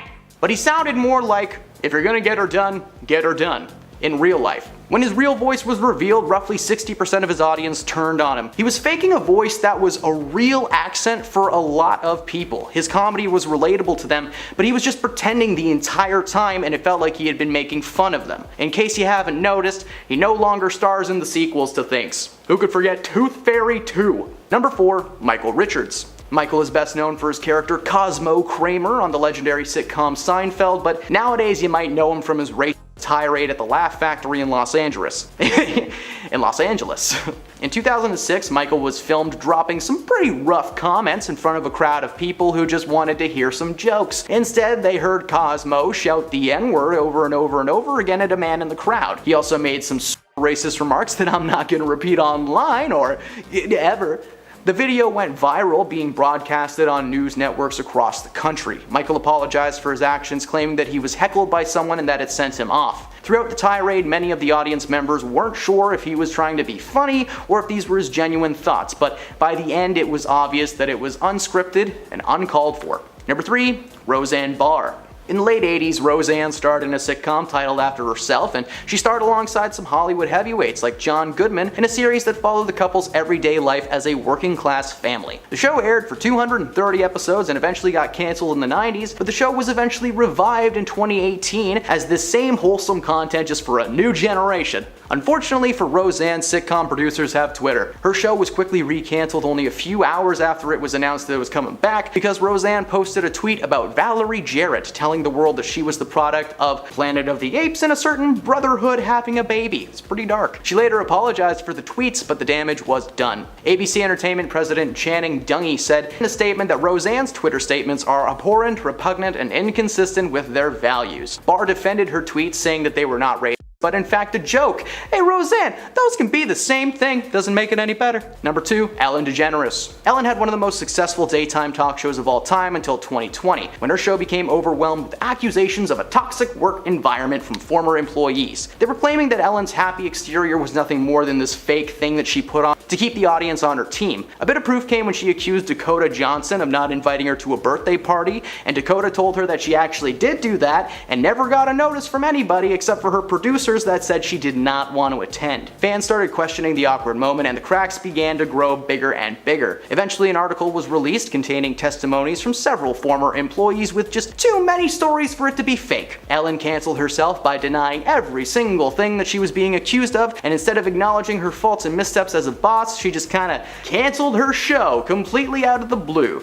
She didn't respond to any of the articles or the claims that she herself was a short-tempered tyrant. Instead, she just was like, alright guys, we're wrapping it up today. Her show was canceled amid all the controversy and has been on a hiatus ever since. Oh well, more time for Kelly Clarkson. And at number 1, it's Dave Chappelle. Dave Chappelle dominated the comedy scene in the 1990s. His stand-up was considered to be the most gut-busting around, and his film roles and stuff like The Nutty Professor and Robin Hood Men in Tights just made him a cult classic comedian. He took a bit of a break from starring in films to focus on his family and his true passion, stand-up comedy, but despite being on stage for over 12 years, he never really learned to follow suit with the times. There were just certain things that became rude to joke about. Many jokes considered to be funny in the 80s have not aged well, and unfortunately, it just seems like that's all the material that Dave has. In one of his most recent Netflix specials, he decided it was his time and his stage and he could do whatever he wanted, so what he wanted to do was make fun of the LGBTQ+ community. Yeah, that did not go well. He spewed some pretty trashy jokes. If you're curious how bad it was, they were just rough enough to get his entire fan base to turn on him. Netflix CEO Ted Sarandos actually defended the comedian, claiming that he had artistic freedom, even after a group of Netflix employees and transgender advocates staged a virtual walkout. Now, he later apologized and said he handled the situation poorly. Oh, poor Ted, did you accidentally support a bigot? Number 10, Cindy Crawford. Model and actress Cindy Crawford has called Oprah out over their 1986 interview that took place on her show, where Oprah asked the then 20-year-old to expose herself to the crowd. Crawford reflected on the interview in a new documentary called The Supermodels on Apple TV+. Everyone has a plus now. The documentary spotlights the career of several models like Naomi Campbell, Linda Evangelista, and of course Cindy Crawford. In a clip from the documentary, Winfrey is heard introducing the then aspiring supermodel to the Oprah Winfrey Show before she asked her, "Did she always have this body? This is unbelievable. Stand up, now that's what I call a body." She is visibly uncomfortable and sheepishly stands up before the studio audience cheered as she showed off her figure. According to Cindy, she felt like a child in that moment, being told what to do by her superior. She felt that the moment was more of a show us why you're worthy of being here type situation. At the time, this is just one of those weird things that Oprah asked her to do, but it morphed and mutated into one of the most uncomfortable moments in her early years in modeling. The most shocking thing for her was the fact that this was Oprah Winfrey trying to tell her what to do. The woman known for her kindness and generosity made her feel like a puppet. Number 9, Seth MacFarlane. The creator of Family Guy and the TED series is not a fan of Miss Oprah Winfrey. During the whole 2020 situation with the masks and the isolation, you know what I'm talking about, Seth decided to share some words of wisdom about Oprah Winfrey. He started by acknowledging that Oprah had done some pretty altruistic things with her career, but that she used her platform to amplify the voices of outlandish characters rather than legitimate scientists or medical professionals. The post included a link to the LA Times that discussed the misinformation from Dr. Phil, and of course Dr. Oz. He was claiming that a ton of what was discussed on their shows was nothing more than misinformation and entertaining disasters. The Cash Me Outside girl, the purple guy who drank silver water like it was his job, and so many more that I can't actually talk about online. He called Oprah Winfrey out for starting as a legitimate show with the goal of educating and instead morphed into this misinformation platform. Number 8, Rose McGowan. A ton of A-listers out there will be on Oprah's side through thick and thin, just the way it is. However, Scream alumni and Me Too activist Rose McGowan is not one of those people. The former Charm star tweeted a photo from 2014 involving Oprah kissing the cheek of one of the most disgraced men in Hollywood history. Can't really say his name, but you know exactly who I'm talking about. The photo was taken from the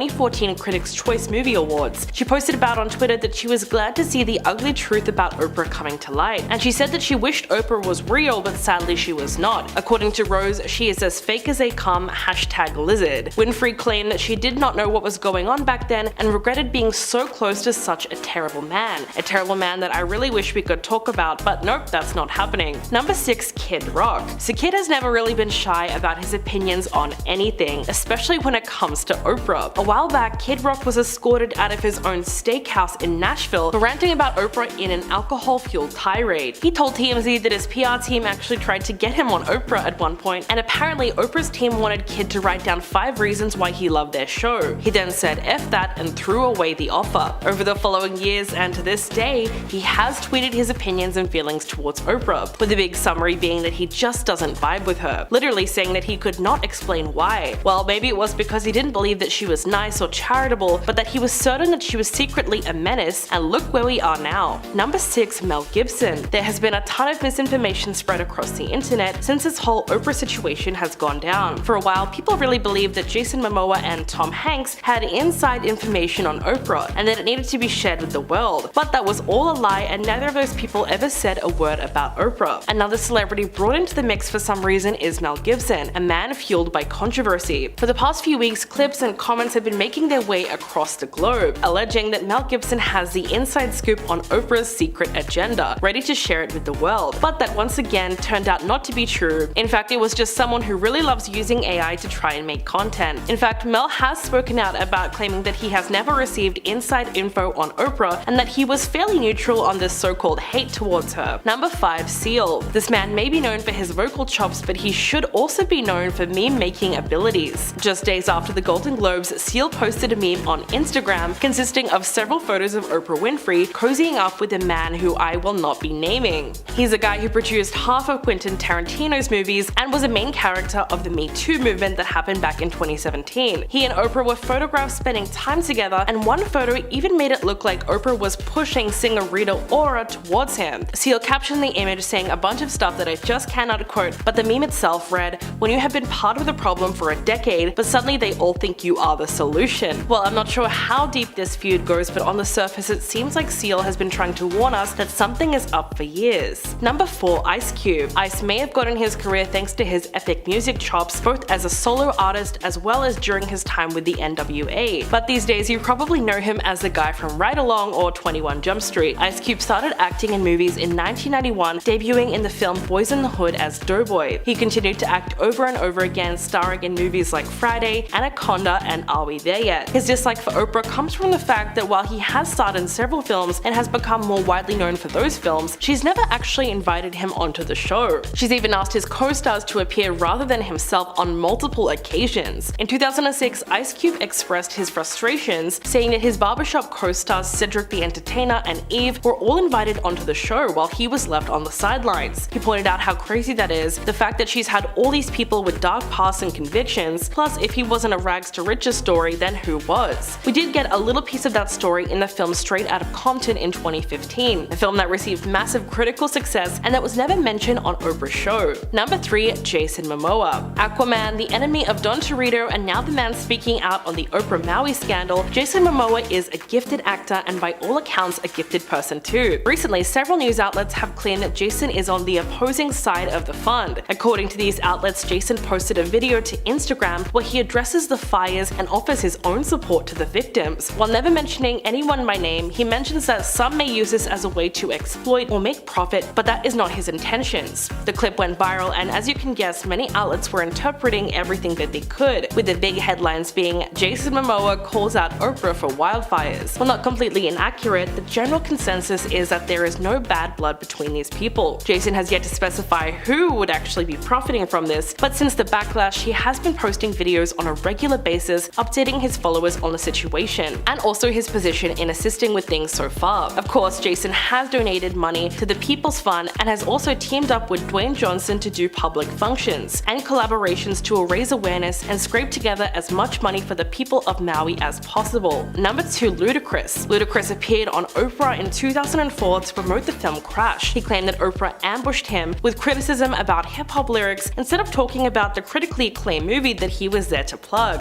Ludacris has since claimed that Oprah edited the show to make herself seem more favorable to audience members. He said that during a separate interview that she had edited out a lot of his comments while keeping her own in. Of course, it is her show, but they were doing a show on racial discrimination, and she gave Ludacris a hard time as a rapper when he came on her show as an actor. He then revealed that his interview was extremely last minute, not knowing if it was a real thing roughly 24 hours before. Following the interview on Oprah, she pulled him aside to a green room where he claims to have been berated by her. According to Oprah, having a rapper on her show made her feel like she was empowering them. He said that it was like being at someone's house who really doesn't want you there. And at that point, he had already been very uncomfortable, but that was a little cherry on top. Her main concern was his use of the N-word in lyrics, but he quickly pointed out the hypocrisy of having people like Dave Chappelle and Chris Rock on the show. These guys were also famous for using the slur in their sets. Oprah's shadiness was on full display following that interview from Ludacris. Number 1 herself. Oprah is taking the top spot on a list of people exposing Oprah. Because yes, she has been doing it since day one. Her talk show is all about bringing the most vulnerable people onto her show to get views. She's brought in violence victims, health experts, fake psychologists, and convicted felons onto her program, all for the sake of profit. As the years went by, her style was adapted by more and more studios, creating shows like Dr. Phil and Dr. Oz, both equally as controversial. Not to mention a few years ago when she wrote a book detailing her early life and rise to the top, revealing some truly dark truths about her home life. She herself was considered to be a tyrant by her family, but it seems that whatever negative juju lived in that house, it really rubbed off on her. Number 10. Rebel Wilson. Rebel has lived up to her name by not only staying in a hotel that she shouldn't be in, but a country that she's not allowed in either. Last year, Rebel came out as a member of the LGBTQ+ community and was accepted with open arms. However, in January of this year, Rebel and her girlfriend Ramona Agruma were among the several celebrity A-listers that were among the first to stand in the brand new Atlantis, the Royal Hotel in Dubai. Dubai is famously known for its anti-LGBTQ laws, with many same-gendered couples being forced to stay in separate rooms whenever they visit in case the authorities come knocking, and that's just the lighter side of that. But Rebel did not care. Not only did she go on vacation in Dubai, she also posted several photos of herself and her girlfriend posing in their lavish hotel suite. Many members of the community called out the audacity of Rebel for even stepping foot into the country that hates who she is, but it was revealed that Rebel was actually staying at the hotel for free and was posting photos as some kind of like a paid sponsorship type deal. Following the slew of negative comments towards Rebel, you would think that she would apologize or give like a brief explanation, but instead she posted more photos of herself and Ramona attending the ribbon cutting ceremony, blatantly exploiting your status and power to break rules and do whatever you want. Epic fail. Number 9. Austin Butler. Earlier this year, Mr. Butler delivered an iconic performance as the original king of rock, Elvis Presley, in the movie Elvis. However, since that film has wrapped, there's been one lingering trait that Austin just can't seem to shake. For one reason or another, Mr. Butler has continued to speak in his Elvis voice. He has a southern drawl and a rasp to his voice that he's just never had before. The most glaring example was his acceptance speech at this year's Golden Globes. For a moment, it sounds like he's doing a character instead of actually accepting his award, but as he continued to thank his fellow performers, the audience realized that this was just his voice now, I guess. He addressed the speculation that his voice had shifted to L Australia in June, and he claims that the voice comes from working on the project for 2 straight years. He also claimed that the Elvis voice is something that he uses to help himself when he's in awkward situations. But according to recent reports, Butler has been working with a speech therapist in an attempt to rid himself of the voice. But he already filmed his role in Dune Part 2, and it was right after he played Elvis. So does that mean that in a few months we're gonna get Elvis in space? Space. Number 8. Britney Spears. This is a more recent scandal with Miss Spears. You see, recently in the most peaceful and godlike city in the world, Las Vegas, Nevada, she was spotted near NBA player Victor Wembanyama at a hotel. According to the police reports and the recently released security videos, Britney tapped Vic on his back and shoulder in an attempt to get his attention. This is when his security team had reportedly backhanded her, causing this whole situation in the first place. Britney claimed that the security detail laid their hands on her, but the reality was that the security team's ninja-like reflexes caused them to accidentally push her own hand back towards herself, inadvertently slapping herself across the face. The funny thing with that situation is just like how hard she confirmed that someone else had hit her, but did you not feel your own hand touch your face? That would be like me standing here and going, "Hey, who did that? With the footage not only proving her guilt, but her misremembering of the situation, many are beginning to question if Britney was all there during the situation. I'm just saying, the only time I've ever forgotten stuff that significant is after a couple of trips to my deck, if you know what I mean. I'm talking about smoking marijuana. Number 7, Raven Simone. That's so Raven is something that a lot of people are going to be saying over the next few weeks. Thanks to the former That's So Raven star Raven Simone sharing with the world that she in fact gets mental images of the past, present, and future events. On an episode of her and her wife's podcast, Best Podcast Ever, the host spun a wheel of conversation topics. The wheel landed on the word psychic. The guest on the episode, Kiki Palmer, said that she believed that they exist, but that she's, not one of them at all. Well, Raven was on a show about it, so Simone claims that she gets psychic visions randomly throughout her life, saying that she has an ability to tap into the psychic energy that surrounds everyone. But she also claims to be able to do things that a lot of people claim to do, like walking into a room and being able to instantly read the vibe. Yep, get this woman a spandex shoot, she's an X-Man. In fact, her own wife immediately called her out and claimed that she might have been seeing The Matrix just a few too many times. Maybe it was Neo, or maybe it was the several years spent on a sitcom in her early days, but this does make us wonder, what was the casting process like for that show? Hi, Miss Simone. Yes, we'd like you to read. Why is she staring at the wall?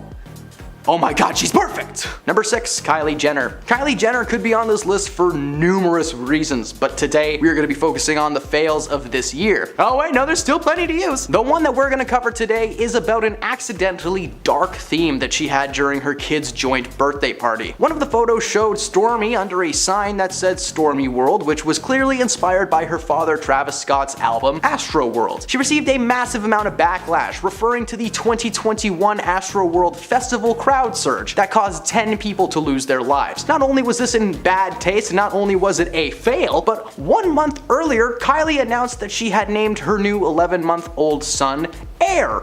A-I-R-E, which is a word that many fans have pointed out is a common Arabic expression for my pee-pee. It's not actually what it is, I just can't say the real word because it's YouTube. May the Lord be on her shoulders should she ever decide to travel to the Middle East. Number 5, Gwyneth Paltrow. Gwyneth was recently involved with a little court case that started back in 2017. Apparently at that time, Gwyneth was on a ski slope with her kids when she ran into a man named Terry Sanderson, which he claims caused life-changing injuries. Earlier this year, the man finally decided to file a lawsuit against Paltrow asking for $300,000 in damages. However, she was not about to take that lying down. Gwyneth countersued for $1 plus legal fees for making her even appear in the courtroom. After only 2 weeks, it was revealed that Gwyneth was not at fault, and in fact, several eyewitness accounts claimed that Mr. Sanderson was the one who collided with Paltrow, and that he was just trying to squeeze some money out of a successful woman. At the end of the day, this was not the Amber Heard Johnny Depp celebrity trial of the century. It was just time in court that she could have spent on designing a new candle. In the end, she won her $1 reward and wished Sanderson well, but yeah, come on, Gwen, you gotta take them for all the cheddar they got. Number 4, Eva Green. Eva Green has been involved in a lengthy court case thanks to a project that never got off the ground. The film was called A Patriot, and Eva was set to star as the leading lady, until the film was cancelled due to never being able to get proper studio funding. At the time, Eva was under a pay-or-play contract, meaning that whether the film got off the ground or not, that she would be paid for her time. A payment that was $1 million. Yep, they said let's give her $1 million before someone even gave them $1 million to make the movie. Eva opened a court case against the studio claiming that they had not paid her yet, but the studio launched a counterclaim that she had conspired against the project to tank it on purpose. They claim she misused her contract and undermined the production, causing it to collapse in order to buy out the script and make the film herself. As part of the discovery process, several of her personal messages from the app WhatsApp were revealed to the court that proved that she had in fact said terrible things about the production, the script, and the people that she was working with. She called people things that I'm not allowed to say online, so just imagine a terrible thing that someone has referred to you as. There you go. She ended up winning that court case, but not before being outed as having one heck of a trucker mouth. Number 3,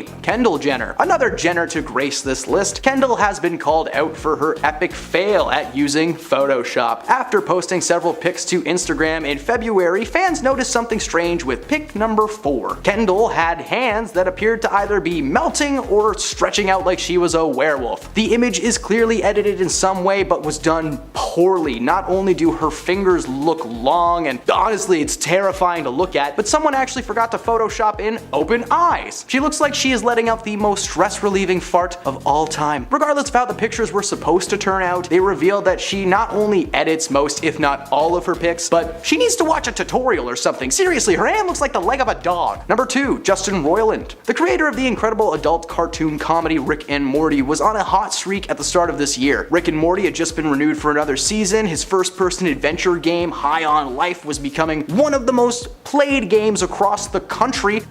Oh yeah, and he got arrested because he's a jerk. It turns out that this man who made the world laugh was once a man who made women cry. It was revealed that he would be facing 2 separate criminal charges in Orange County, stemming from a domestic incident that took place in 2020 with a woman that he was dating at the time. While he denied the allegations at first, several other women came forward to share their stories of mistreatment from Justin, who had apparently been sending them direct messages online that varied from tame to just the creepiest things you have ever seen in your life. Roiland was stripped of his contract with Disney and Hulu, who had been distributing his shows on their streaming services, and funding was pulled from all projects. Roiland was also replaced on both Solar Opposites and Rick and Morty, with the current news being that Dan Stevens is taking his place. So, I don't know, let's see how that goes.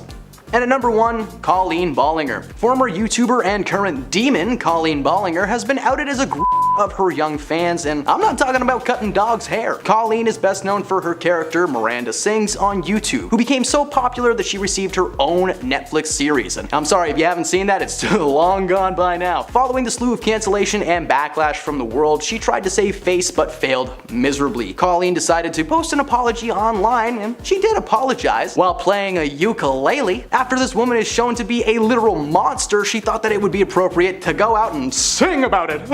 In response to the cringiest apology of all time, her fans decided to remind her of a little misstep that she made in her career. A few years ago, she decided that it would be an awesome idea during one of her live shows to sing and dance to Beyonce's Single Ladies. Hey, we've all been there, but we haven't all been wearing blackface while we do it. Yep, there's just a terrible clip of Colleen barefooted on stage, wildly flailing and waving her arms about. And I'm just wondering how it took so long for this woman to get canceled. Like, none of the parents at that concert were like, oh man, I loved it. No. Number 10, Johnny Depp and Amber Heard. It doesn't matter how famous you may be, when you enter a country, you gotta go through customs, bud. In 2016, Hollywood heartthrob Johnny Depp and his future nemesis Amber Heard decided to take a little trip to Australia when they were stopped by custom agents. After realizing that the 2 dogs they brought with them were not declared on their forms, Pistol and Boo, terrible names for dogs by the way, were allowed into the country thanks to Amber admitting that she had falsified documents. As part of the investigation that took place, Amber and Johnny were made to record an apology video to the Australian government, while simultaneously acting as a PSA. The most monotone and sad PSA that's probably ever existed. They're literally sitting in a cozy little love seat and staring down at a camera. Not into it like this, they're going down at it like their computer was just on a table that's a little too short. They can also very obviously be seen reading off of prompters or some kind of like a cue card. And while Johnny is not even trying to act like he cares, Amber Heard seems to be engaged the entire time, like she's doing an audition tape or something. At the end of the day, smuggling 2 dogs into Australia was the least of their problems, as we all know now thanks to their very public and messy trial. Number 9, Hannah Brown. Any members of Bachelor Nation surely know about this rough moment in the show's history. A bachelorette by the name of Hannah Brown was on Instagram trying to remember the lyrics to DaBaby's Rockstar, and in doing so, she said one of the no-noest of no-no words to ever exist, the N-word. She stopped herself for a moment after she said it, but then she continued to mumble along to the song. She received a massive slew of backlash thanks to the astounding 2.8 million people watching her video. She later apologized for the incident and claims that she was under the influence during the clip. Hey, that's not a good argument. She actually didn't even realize what she had said until she started receiving Instagram live comments calling out her behavior and just basically calling her trash. The next day, she released a written apology online, but not a physical one, which was what was really needed. The apology was filled with your typical, I promise to be better, I have some work to do, that kind of spiel, which literally nobody bought. Rachel Lindsay, who was the Bachelor Bachelorette's first and only black lead so far, responded to the apology, claiming that the incident was a gross misuse of a platform. Hannah shared her words with millions of people using her face, but she couldn't do the same thing while she was apologizing. If you have the audacity to say that word, whether it be in private or with your friends, then it doesn't matter. Just don't say the N-word ever.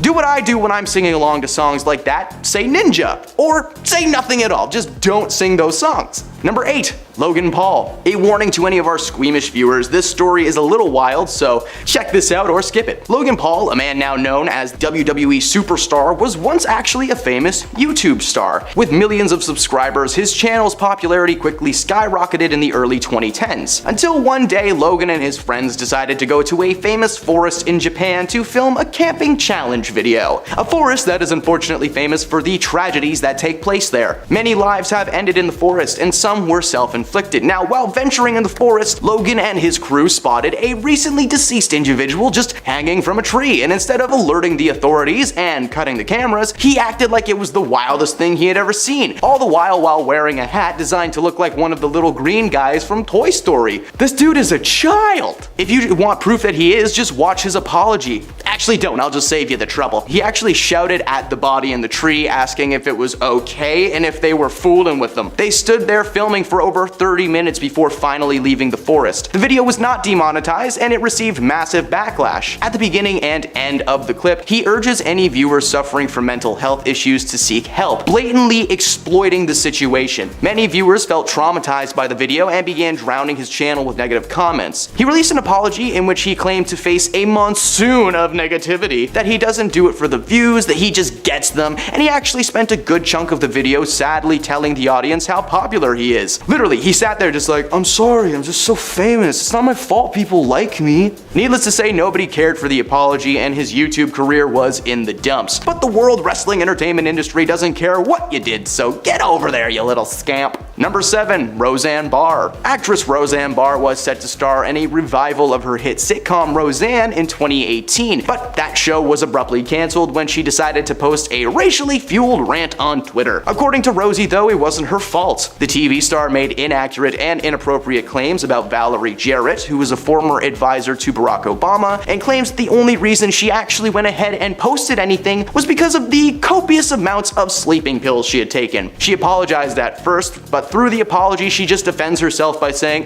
it was 2 in the morning, I was on Ambien, it was Memorial Day, I went too far. Ah yes, Memorial Day, the maker of many racist tweets, I'm sure. Just in case you didn't already know, blaming anything you do on substances, that's not really a good excuse, yeah? Can't walk up to a cop and be like, oh, I'm sorry I crashed my car into that guy's house, I just ate like 6 Flintstones vitamins and I'm really lightheaded. She continued the apology and capped it off with, forgive my bad jokes. Sounds like me when I'm doing this. She later deleted both her tweets and her account. It seems like someone has finally revoked her internet privileges and placed a password on her social medias. Number 6. Colleen Ballinger. Former YouTuber and current demon Colleen Ballinger has recently been outed as a groomer of her young fans. Now for those who don't know the term groomer, let's keep it that way because it's pretty gross. Colleen is best known for her character Miranda Sings on YouTube, who became so popular that she received her own Netflix series. And if you haven't seen that yet, it's too late, it's long been deleted now. Following the slew of cancellation and backlash from the entire world, Colleen decided to post an apology online, and she did apologize while playing a ukulele. After this woman is shown to be an actual, physical monster, she thought it was appropriate to go online and be like, I'm sorry for what I did, I didn't mean to groom those kids. In response to the cringiest apology of all time, her fans decided to remind her of a little bit of a misstep that she made in her career. A few years ago, she decided that it would be an awesome idea during one of her live shows to sing and dance to Beyonce's Single Ladies. We've all been there, right? But you know where we haven't all been? Doing it in blackface. Yep, there is just a terrible, terrible clip of Colleen barefoot on stage, wildly flailing and waving about just covered in makeup. How did it take so long for that lady to get canceled? None of the parents at that concert were like, man, I love this. Oh no. Number 5. Mario Batali. In case you didn't know who this man is, you can probably guess what he does by looking at his last name, Batali. Batali was a world-famous TV show chef, hosting his own cooking show and participating in several competition series like Iron Chef America. In 2017, Mario was accused of misconduct by 4 women, and he was forced to step down from his role on television and issued a public apology for his actions. He said that he made mistakes and he was sorry for his actions, but at the end of the long-winded bye by the numbers apology, he added a link to a recipe for pizza dough cinnamon rolls, adding, "Hey, in case you're searching for a holiday-inspired breakfast, these pizza dough cinnamon rolls are a fan favorite." That would have been like Logan Paul going, "I apologize for my actions, it'll never happen again." Like and subscribe if you want to see more content. The tone-deaf apology became an overnight viral meme. Not only was Mario being called out as a creepy creep from Creepville, he was also being called out for offering such a terrible recipe. Dude, seriously, next time just make it cookies. Or don't harass people. Number 4, Louis C.K. Louis was dominating the comedy scene in the early 2010s thanks to the success of his sitcom based loosely on his life called Louis. In 2017, though, he was forced to make a public apology after it was revealed that he had a problem keeping his trouser snake in its cave. The sitcom star and stand-up comedian was hot off an appearance on the late-night sketch show Saturday Night Live when the allegations began arising. Probably happening after people saw that really weird ice cream sketch that he was in, and if you don't know what that is, keep it that way. It's weird. It was revealed that the rumors were in fact true because Louis posted an apology titled "The Stories Are True," just right at the top. 5 women had alleged misconduct on Louis' part. He exposed himself to the women without their consent. In his apology, he wouldn't stop referring to the power that he had over these women, the strength that he wielded. He said he felt remorseful, but he sounded like a supervillain the whole time. To cap off the tone-deaf apology, he listed all of the projects that he was involved in that would be suffering for his cancellation. Like before he went out, he needed to remind us all how good he was. "Oh, I'm sorry for my actions. The worst part is that all of my TV shows and movies are going to suffer because of it."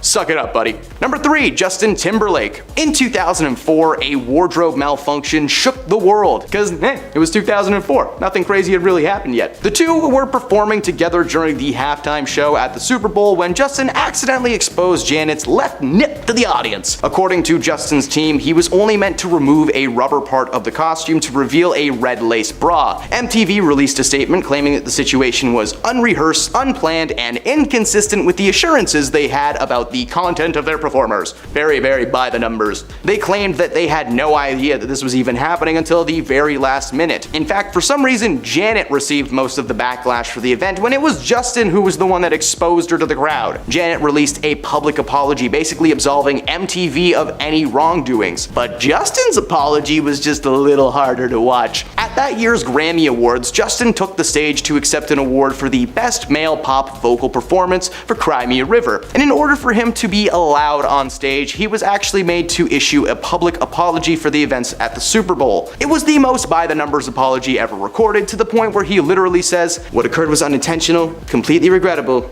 and I apologize if you were offended." He was trying to be suave when he said it, but it just came off really just bad. This was one of the first times that the world collectively cringed at somebody, so brought us all together in the end. Number 2, Ellen DeGeneres. Ellen had one of the most successful daytime talk shows of all time until 2020. Her show became overwhelmed with accusations of a toxic work environment from former employees. They were claiming that Ellen's happy exterior was nothing more than a facade put in place to keep the audience on her team. A small bit of proof came when she accused 50 Shades of Grey actress Dakota Johnson of not inviting her to a birthday party a few months before she was on the show. Now, Dakota reminded her that she had in fact sent an invitation and received a notice from her producer that she didn't want to attend. Fans began questioning the awkward moment, and the cracks in her appearance grew bigger and bigger. Eventually, an article was released containing testimonies from several former employees, with just too many stories to have been a false narrative. Ellen canceled herself by denying every single thing that she was being accused of, and instead of acknowledging her faults and missteps as a boss, instead, Ellen's fans took to Twitter demanding that she respond to the articles that claimed that she was a short-tempered tyrant. She posted a half-hearted apology to social media and appeared on her talk show to deliver the bad news, while simultaneously trying to save face by claiming that she had no idea what was going on behind the scenes because it was such a big place. She doubled down though, because during that physical appearance on the show, she did an apology in front of her audience. It was a Zoom audience because,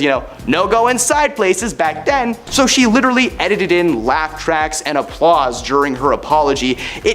It's an apology, okay? Not a Netflix special. Number 1, Bryan Adams. A warning to anyone who is sensitive about the year 2020, you might want to just go to the end of the video. Canadian singer-songwriter Bryan Adams was forced to post a public apology for an Instagram post that was racist, crass, and inflammatory, according to CBC News. In 2020, the world was at a standstill, and Bryan, much like the rest of us, were made to stay inside and avoid contact with anyone. To pass the time, he decided to play some music and spread some joy to the world. Oh wait, did I say joy? I meant to say nonsense. Yeah, it's nonsense. He played the song Cut Like a Knife and posted it on Instagram, apparently on the night he was set to begin a number of gigs at Royal Burt Hall. Now, I was going to quote what he said, but I'm pretty sure this video would get deleted immediately thanks to all of the misinformation. To summarize, he was racist, he was anti-Semitic, he claimed that the situation had been fabricated, and wrapped it up by telling everyone to go vegan. That was probably the worst part of it all. The odd message coupled with the song not only puzzled fans of the singer, but it enraged them. This was some kind of a misguided attempt to open our eyes to something, but all he did was make himself look like a moron. He posted an apology on Instagram saying there was no excuse, and it was just him wanting to rant about animal cruelty and wet markets being a possible source of the virus, and to promote veganism. Okay, but why though, okay? We all saw Tiger King, we know animals need to be saved. Go back to your cave, Brian. Number 10.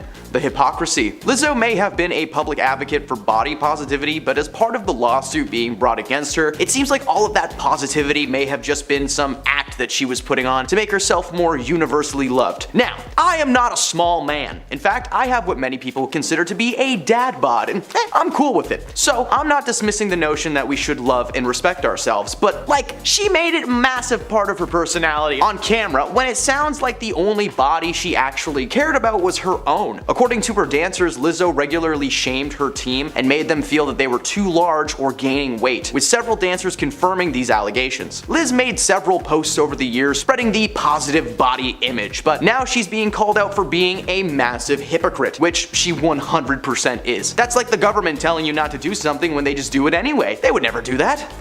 Right? Number 9. The leaked meeting. One of the dancers, Crystal Davies, who was a part of the lawsuit, was fired for secretly recording a meeting between herself and Lizzo. The meeting was about the dancer's performance on stage recently and Lizzo's apparent dislike of the weight that she had been gaining, claiming that she wasn't committing to her role. Initially, Davies only planned on recording the conversation for personal reasons. She has a condition that leaves her disoriented sometimes, and she wanted a backup on the off chance that she forgot what the meeting was about. After it was discovered that the audio recording existed, the dancer was promptly fired, apparently being pulled into a meeting just to get yelled at before they let her go, not even giving her a chance to speak. Lizzo exacting her star power to simply end the career of one of her main backup dancers is insane and is most certainly worth the lawsuit coming her way. Number 8. Her party lifestyle. One key factor of this lawsuit being brought against Lizzo is the place in which all these accusations went down. Lizzo was at a club in Amsterdam's red light district when she coerced, aka forced, one of her dancers to touch a woman's bare chest, despite saying several times that it was not something that she wanted to do. Facts are, this actually isn't the first time that Lizzo has been seen living it up at the club. Over the past few years, she's been known to be a regular party girl, spending a solid amount of time between touring to have just a good time and celebrate her success. But the amount in which she has been partying, despite being such an advocate for positivity, is wild. For someone who shares this message of loving yourself, she sure likes to drink the no-no juice, not to mention throwing her money around at every chance she gets. Nobody wants to talk about it, but that night in Amsterdam probably cost them a fortune. I don't know, I've never been. Moving on. Number 7. She made the dancers eat fruit. Alright, let's get into this Amsterdam situation. According to the lawsuit, Lizzo coerced her dancers to go out with her to a nightclub in the city's red light district. And once they arrived at the club, it was brought to their attention that the club encouraged dancers to wear their birthday suits. Dancers would also perform special shows in which they would launch things from their catapults. Nope, I don't like that one. Lizzo's team were encouraged to catch the launched items, which included various adult objects, and at one point the dancers were apparently encouraged to eat bananas that had been protruding from their fruit baskets. No, that's worse somehow. But that wasn't even the worst of it. Lizzo then told her crew to come with her to a club in Paris that was specifically filled with servers and staff wearing nothing at all. All the dancers were shocked and they were robbed of their choice to not attend. I think we can all agree being handed your food by someone in nothing but kitchen shoes sounds pretty uncomfortable. This is when Lizzo had heavily encouraged dancer Miss Davies to touch one performer on her chest, which she clearly did not want to do, but her boss yelled at her and told her to do it, so you know how that goes. Just an overall weird night, and I'm not even mildly shocked that someone came forward to call this out. Shady. Number 6. the dance captain. Lizzo is not the only person being named in this lawsuit. Her dance captain, Shirlene Quigley, is also facing a slew of accusations. According to the suit, Quigley shared lewd physical fantasies with dancers and the crew and publicly discussed the purity of one performer while simultaneously berating all other dancers who had premarital relations. Now, sharing your beliefs is one thing, but trying to jam them down the throat of your employees, that's not a great move. According to several dancers from the past few years, whenever this woman was around, she was a nightmare, not only spouting her religious beliefs at anyone who had ears, but also attempting to convert several of the crew members. Quigley is being named personally in this lawsuit for creating a hostile work environment, having extreme racial biases, discrimination towards disabled employees, and a failure to prevent or remedy the situation. Number 5. Lizzo tried to distract us. Lizzo is just like the rest of the world. When she's had a few too many adult beverages, she's unable to keep her hands off her phone. According to a TikTok post from earlier this year though, Lizzo admitted to sliding into Captain America star Chris Evans' DMs. She had apparently sent him emojis of dashing away, women playing handball, and a basketball. Now I'm no detective, but was this supposed to be like, I'm coming to you, Chris, balls in your court?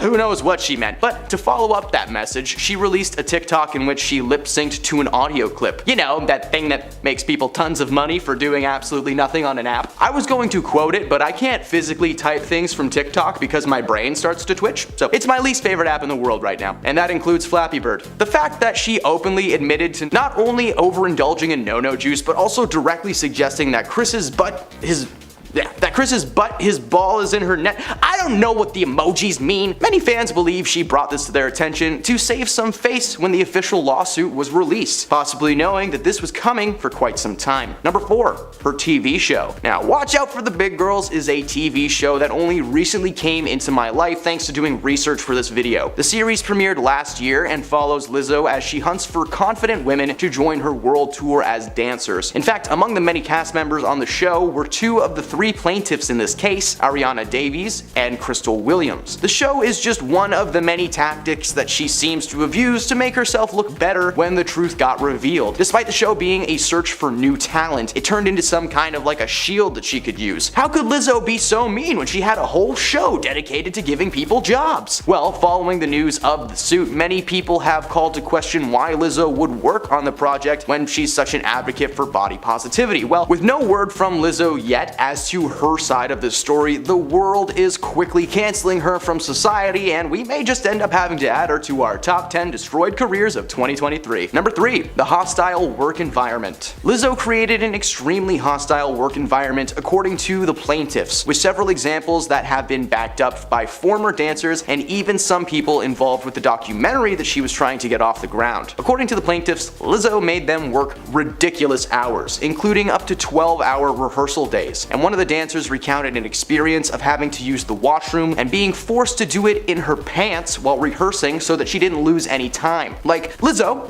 if someone has to use the bathroom, let them go. Yeah, just let them go. It took longer for them to get the poor woman a new change of clothes than it would have taken her to go take 5, you know? Like, next time just let them pee. Let them pee in peace. In fact, as a form of humiliation on the part of Lizzo and her dance coach, they made Davies wear a see-through garment with nothing underneath and finish her day in front of the entire crew. Now, if that is not the definition of a toxic workplace, I'm not sure what is. Number 2. Claimed that the dancers were drinking. Lizzo has made many claims regarding the women involved in this case, but one of the most outlandish is the idea that the backup dancers were indulging in no-no juice before every show. Lizzo claimed that the backup crew was lacking in energy, simply going with the motions and getting off the stage quickly as possible. This caused Lizzo to accuse several of the dancers on her team of party-hardying before they were supposed to do their jobs. Dancer Crystal Williams spoke out against the claim immediately, reminding Lizzo about the 12-hour rehearsal days and constant mental strain from working beneath her, being a contributing factor to the so-called dip in energy. Trying to claim that your crew has been slacking when they have the receipts? It's a bad move on Lizzo's part and will surely be one of the several reasons that she's cancelled this year. Number 1. She has said nothing. By far the shadiest thing of all, and the thing taking the top spot on this list, is the fact that Lizzo has said nothing about this at all, and it's not to say that she isn't aware of the suit. In fact, she posted on Instagram 3 separate times on the day that the news broke, but it had nothing to do with the lawsuit. Not only does that mean that she had her phone and was very very capable of reading the news, but that she blatantly ignored the possibly thousands of comments and messages she is surely receiving. When something like this happens, it's important that the person being accused of the misdeeds to come forward and either fess up or deny everything. There's no in between. Being silent is the worst thing that you can do. It gives the internet more time to circulate negative stuff, and eventually it'll take over anything good that you try to do and will land you in a realm where no one can hear your screams or cries. Now, Lizzo could very well be taking her sweet time to draft up a proper statement so she doesn't actually say something wrong that the court can use later. Makes sense, because let's face it, this is about to be a rough few months for this woman. I'd wish her luck, but like a lot of people have backed up everything that's being said. So yeah. Number 10, Billy Ray Cyrus. In 2022, Billy confirmed his engagement to Australian singer Fire Rose, who was 34, as he revealed that he popped the question just 4 months after his wife of 28 years, Tish, had filed for a divorce. The achy breaky heart hitmaker made the revelation in an interview with People magazine, in which he gave some insight on his relationship with the musician nearly half his age. He got candid about his mother passing away and insisted that there is no rift with his children after this split. Billy Ray and Fire Rose revealed that the two had actually met 12 years ago, as she had an audition on him and daughter Miley Cyrus's children's show Hannah Montana, and they remained in contact. Ugh. Despite claiming there was no issue within the family unit, so far it seems like the kids are not stoked about this being their new mom, especially considering their mom Tish reported on the divorce papers that Billy hadn't lived with her for like 2 years, making many believe that he started seeing Fire Rose well before he got divorced. You know, while he was still married. Number 9, Sterling Knight. Sterling only made a handful of appearances on the show, but he certainly made his mark as one of Hannah Montana's love interests that doesn't exactly work out. Hannah Montana was actually one of the few shows that Sterling ended up being a part of. He was also cast in Sunny with a Chance, So Random, and Starstruck, but his most lucrative role was playing alongside Zac Efron as his son in the film 17 Again, which is a weird movie that I bet you forgot about until I just mentioned it. Since his days at Disney, he has unfortunately fallen into the category of one of the brokest cast members. He made small cameo appearances in films and TV over the years, but he hasn't had a significant acting gig since 2015. Nowadays, he just tries to work, but when he's not working, he likes to travel across the globe. Not really sure that's a great way to save money, but who am I to judge? Number 8, Moises Arias. Moises was of course the young Rico Suave on the hit series, who was an entrepreneur of the beach. Willa and Jada Smith's daughter Willow seems to be a big fan of Arias, as they were photographed together on a bed in 2014 when Arias was 20 and Willow was 13. As soon as the photos began circulating, the internet began calling Moises some truly disgusting names, and rightfully so. A 20-year-old man showing romantic interest in someone 7 years younger than himself is not good. Will and Jada responded to the photos by saying they don't do punishments in their house. The way they deal with their kids is that they're responsible for their own lives. They give their kids as much control as possible at a young age to learn life lessons as quickly as possible. Family of the Year right here! While nothing much came of the photo other than some negative press and rumors, this is definitely a messy moment for Rico Suave. Number 7, Mitchell Musso. Mitch played Hannah Montana's best friend Oliver Oaken on the hit Disney sitcom, and when the show was coming to an end, he started dominating the Disney scene. He got casted to voice Jeremy in Phineas and Ferb and played one of the titular kings in Pair of Kings. He was also in something called Hatching Pete, but we won't get into that because it is a disturbing movie that brings back bad memories. He seemed to be on track to follow Demi Lovato as the next big thing to come from Disney. Unfortunately, his career came to a screeching halt in 2011 when he was arrested in Burbank, California. He neglected to slow down after being directed to by police, who reported that the moment the window was rolled down, it was like some cloud of no-no juice just came out, uppercutted them in the nostrils. He blew a BAL of 0.8, which for those of you who don't know means that he was absolutely indulgent in the no-no juice. He was arrested, forced to participate in the no-no juice educational program, and charged with driving under the influence. Needless to say, it doesn't really go with Disney's vibe, so he was recasted on Pair of Kings, his prank show got cancelled, and he was basically just blacklisted entirely. He had also been trying to make a music career at the time that just nosedived into a toilet, so if you like to find out what he's doing these days, just download one of his songs online and he'll probably track you down somehow. Number 6, Miley Cyrus versus Billy. Ever since Miley Cyrus was born, fame has been in her blood thanks to her father Billy Ray Cyrus. In the pop star's new Hulu special Endless Summer Vacation Continued (Backyard Sessions), she opens up about growing up with a massive country star dad and how their relationship to fame had differed throughout her life. When Miley was born, her dad had a #1 country song, Achy Breaky Heart. She then explained what it was like being raised by Billy Ray, who is 62 now, and his ex Tish after her father first experienced fame, which made for quite a different life than Billy was used to as a kid. Miley grew up opposite her father on a soundstage. After accompanying him on tour growing up, Miley had duetted with Billy several times throughout her career. While she doesn't have great memories about her time with her father, and she described the environment growing up as a dangerous place. Her father was obsessed with fame, which meant that he would eat it up when something went right. He was so focused on his success that he neglected Miley, and her relationship with her father is strained to say the least. But there may be more drama behind the scenes yet to be revealed. Number 5. Jason Earls. Who could forget the classic line, "Dang Flabbit Jackson!" It's perfect. That's right, fans of the show surely recognize Mr. Jason Earls as Jackson Rod Stewart, aka Miley's big brother. But fun fact, Jason was like 30 years old when he started playing this character, who's in his mid-teens.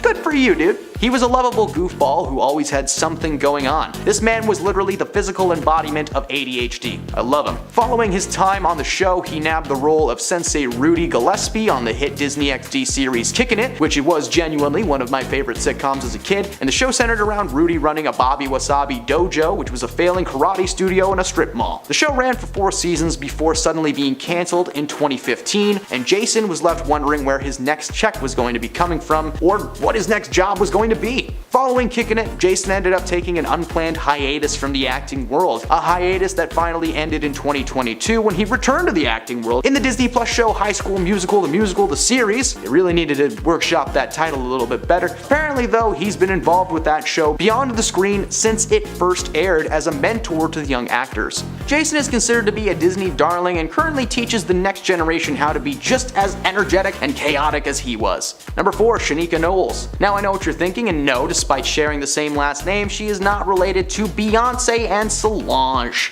but she should be. It would be pretty cool if everyone with the same last name was related. There would be so many Smiths in the world. Shanika played Amber Addison, one half of the duo that made up Miley's tormentors. Amber and Ashley made Miley's life a living HE double hockey sticks, with Amber being played as a jealous type. She thinks she's a great singer, she's the editor of the school yearbook, and she was the first in her class to get a driver's license. Isn't that special? After the show was cancelled, it seems like Shanika probably should have been telling people she was related to Beyonce. Unfortunately, her acting career never got any bigger than her time on Hannah Montana. During her time, she starred in a couple of movies like Jump In alongside Corbin Bleu, but even that was in a much smaller capacity. She was never able to find her place in Hollywood, and she currently sits in that pile of actors that never move on from the House of Mouse. So say hi to Mitchell Musso for everybody. Number 3, Cody Lindley. Cody was probably the most memorable love interest to ever appear on the sitcom. Sorry, Justin McCartney, you're not the one. Cody played Miley's on and off again love interest, Jake Ryan, returning over and over again until the show's final season. If you were a fan of Jake, then I have great news. If you hated Jake, I have bad news. It actually took a few years for him to stop acting following his time on Hannah Montana, but he was able to snag a role in the Sharknado franchise, specifically 4 and 5. I looked it up, there are 7 of those movies. Hey, whoever keeps doing that, please stop. Outside of his role on Sharknado, he's unfortunately found it difficult to find work, because during his time on the show, he was in a ton of projects, either produced or developed by Disney, but the moment the show was over, it was like they put a do not hire stamp on his forehead, which is a shame because I saw some of the clips from Sharknado, and it was kinda entertaining. Number 2, Billy Ray Cyrus's Old Town Road. What a great name. It's 3 first names all in one. Billy Ray Cyrus, so you know this dude's gotta be a country singer. Billy Ray is not only the fictional father of Hannah Montana, but he was the real life papa as well. Now, Billy Ray was a welcome addition to the cast of characters that made up Hannah's life, being a silly but grounded father figure who actually had a lot of wisdom to share with the young fans. Following the show's cancellation, Billy made the decision to focus on his music career instead of going into acting. Now, he appeared appeared in a few movies here and there, but it's really his voice that got him back into the mainstream thanks to his vocal track on the song Old Town Road, as well as his appearance in the music video, going from sultry country to Old Town Road. You can find any and all of his songs on Spotify, and I highly recommend you do listen to them and support his midlife crisis. And at number 1, Miley Cyrus. Taking the top spot on this list, of course, is Miley Cyrus because she's probably still the most famous cast member to ever come out of the sitcom, but for the most problematic reasons. Starring of course as Miley, aka Hannah Montana, Miley doubled as an actor and a musician. I can still hear the climb ringing in my skull every time I walk up a hill. Her epic voice and talents as an actor nabbed her a sitcom that lasted 5 years. That's awesome. And when the show was done, fans wanted to know where Miley was going next. Well, that question was answered in 2013 when she decided to show the world that she was no longer some goody two-shoes Disney girl. She was now a woman with her own free will. And she used that free will to swing on a wrecking ball in her birthday suit, and started one of the most popular dance moves of the 21st century that I still cannot do. Is it the hit? Like, I don't know. Following the end of the series, she focused on her music careers and stuck to it for quite some time. I'm not saying that she doesn't sing anymore, in fact she pumps out a lot of tracks all the time, but when it comes to the acting world, she's kinda just played herself in movies and TVs more often than not, but she had some voiceover roles in movies like Bolt and Guardians of the Galaxy. Yeah, that happened.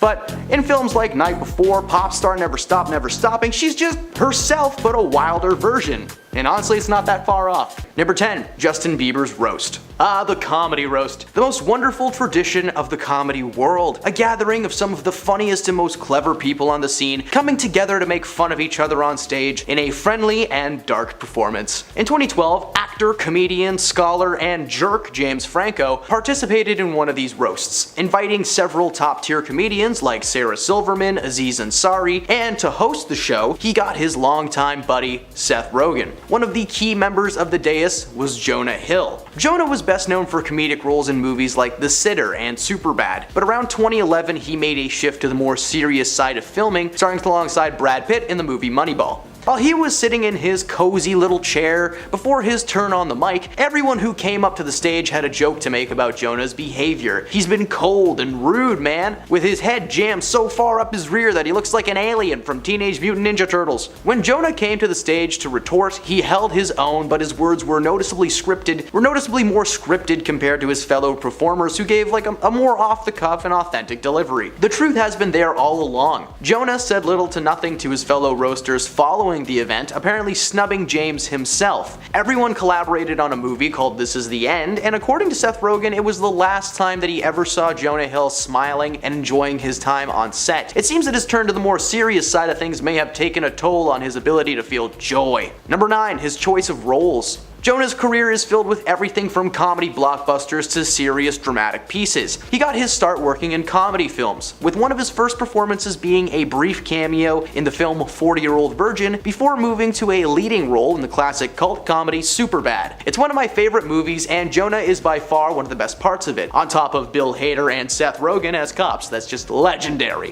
While he started making people laughing in 2007, by the mid-2010s, Jonah had shifted his efforts to the more serious and macabre, with his roles in films like True Story and Wolf of Wall Street. He even earned an Oscar nomination for his supporting character in Moneyball with Brad Pitt. The red flag was the dramatic shift in tone from Hill as a performer. If you put his posters from the last 20 years side by side, you'll see that the older he gets, the less color there is on the page. Like, the more serious things are, the more black and white they need to be. He attempted to return to the comedy world in a recent Netflix movie called Don't Look Up, but thanks to the news of his possible tyranny arising, we doubt there will be a 23 Jump Street anytime soon. Number 8, his refusal to be interviewed. Have you ever noticed that when a Jonah Hill movie comes out, he's like never really been around to talk about it? Well, according to several celebrity news and interview sites, Jonah actually refuses to participate in most interviews simply because the ones that he has done in the past have just been extremely uncomfortable. When he was doing press for the movie Superbad, several of the interviewers were asking Jonah questions about his weight, calling him a large comedian over and over again. Now, he may be a large man, but that wasn't necessarily the selling point of Jonah Hill. The following few few years, while still being involved in comedy films, Jonah was dodging questions left and right about his size, going up and down. Eventually, Jonah actually lost a ton of weight for his role alongside Channing Tatum in the comedy movie 21 Jump Street. The interviews for that film were the final straw for Jonah though, now being asked by people why he was so thin, literally fighting one of the most unwinnable battles of interviewer time. Since the early 2010s, Jonah has been sticking to the shadows and simply being in whatever movie comes out. While the line of questioning may have caused him to avoid the interview spotlight, this was around the same time he shifted to a serious role in Moneyball, seemingly proving his mind had snapped. Number 7. Jonah's ex. Recently, a news article broke that has brought to light some troubling information about Jonah Hill. According to his ex-girlfriend Sarah Bradley, Jonah was emotionally damaging towards her during their relationship. The couple first got together in 2021, meeting on a beach as she was a surf instructor. According to a series of texts between Sarah and Jonah, it's obvious that he is mentally manipulative. He tells Sarah to remove any photos of her surfing from Instagram that showed her bum bum in a thong, and when she did that, he told her it was a good start but that she didn't seem to get his point. He then told her, "It's not my place to teach you. I've made my boundaries clear. You refuse to let go of some of them, and you've made that clear, and I hope that makes you happy." In another screenshot, Jonah showed his plans and simple conditions for maintaining their relationship, including stating that he didn't want Sarah surfing with men. You know, like doing her job. He wrote a massive list of boundaries and rules that were clearly him trying to control everything that Sarah did. One point literally saying that she can't post pictures of herself in a bathing suit. What's she supposed to wear to the beach? A turtleneck?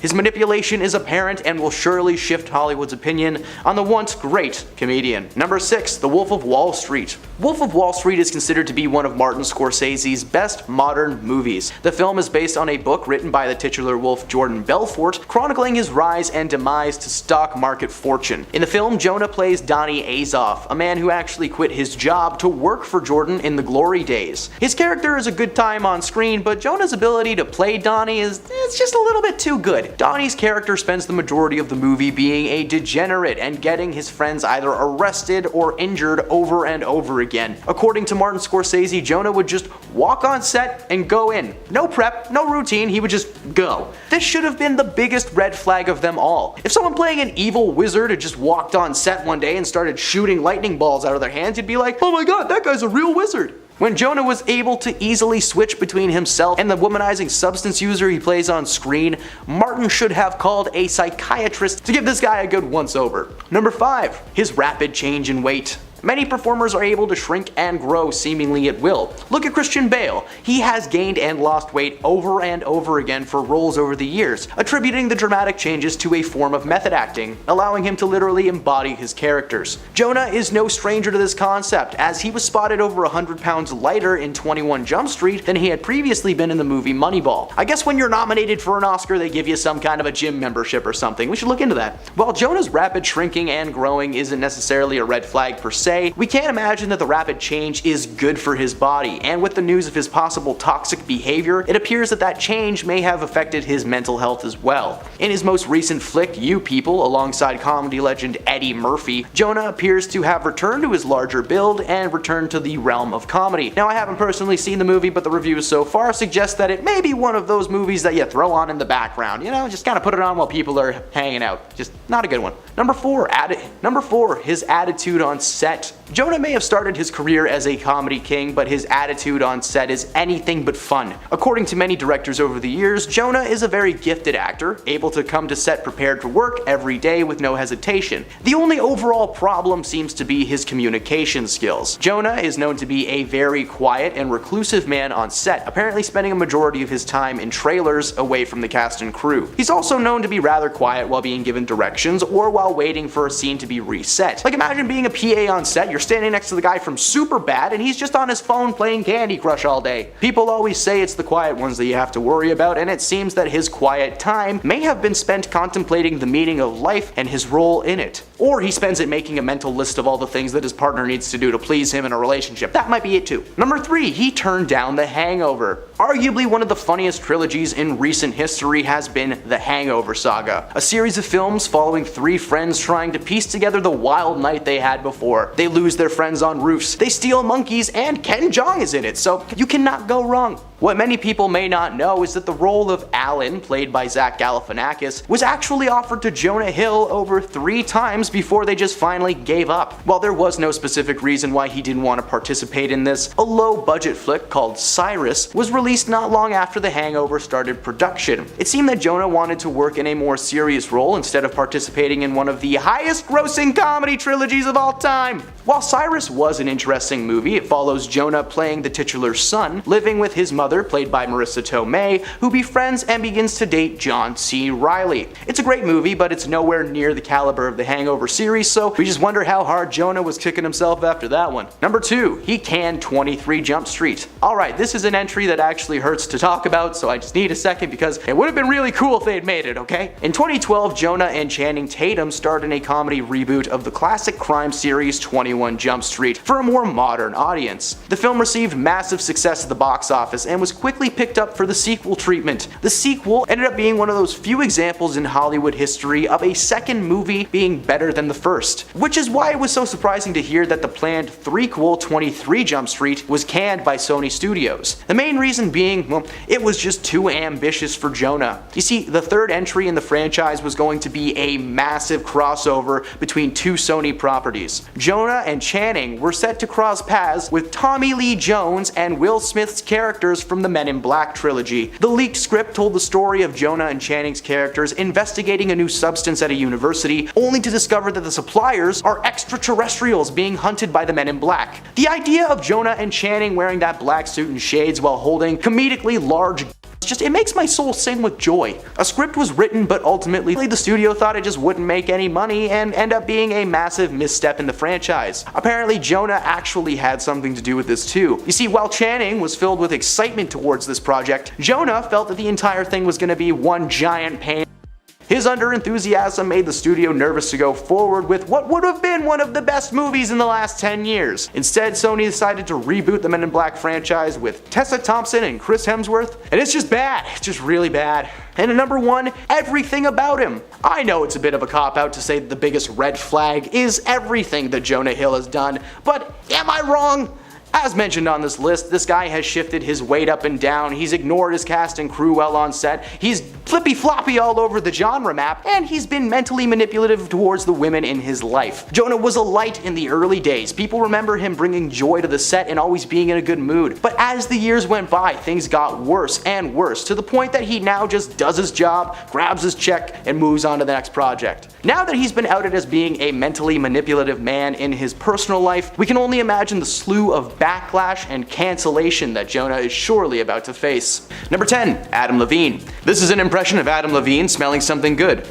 Oh, yeah, You don't have to put that in the video, I just wanted to get that out of my system. This past September, the Maroon 5 singer was accused of partaking in an affair with a woman named Sumner Stroh. Adam had apparently reached out to the TikTok star to ask about using her name for his new daughter. Nah, that's just the tamest thing he said. What he actually typed was a series of promiscuous messages that heavily implied that he was a cheater, pumpkin eater. She then showed screenshots from his account in which Adam had comments on her physical appearance, telling her how much he cared for her, and yes, he asks this woman that he is having an affair with if it'd be cool to name his newborn after her. That would be like Donald Trump going, "Hey, this is my new son, Stormy Trump." Adam tried to deny the allegations, but the proof was too strong. Only a few days following Sumner's posting on TikTok, several women came forward to also accuse Adam of cheating on his wife, sharing screenshots and DMs sent by Adam to their accounts. Despite his wife being upset, they were actually able to patch things up, but their kid's name most certainly is not, nor will it ever be, Sumner. Who the heck put the letter N in summer? Just saying, that's stupid, that's silly.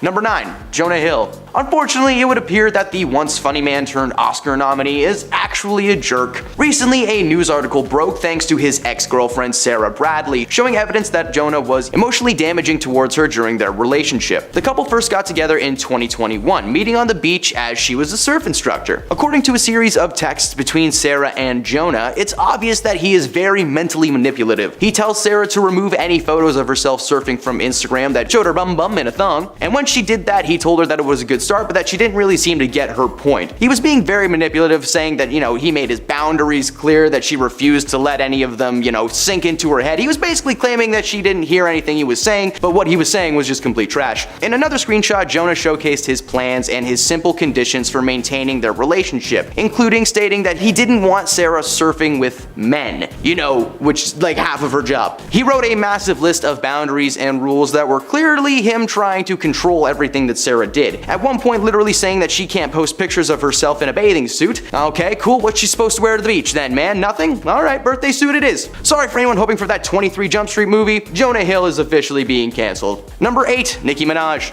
Nicki has been pegged as an opinionated woman for a long time. Throughout most of her career, Nicki has been unable to keep her opinions to herself. She called out fellow musician Miley Cyrus during her hosting gig at the 2015 MTV Music Video Awards. She's taken a swing at Cardi B, and she officially exposed herself as mean and dumb when she decided to express her opinions on the events of 2020 online. You see, Nicki was one of the many people in the world who were under the impression that the world's top doctors are just trying to microchip us with medicine.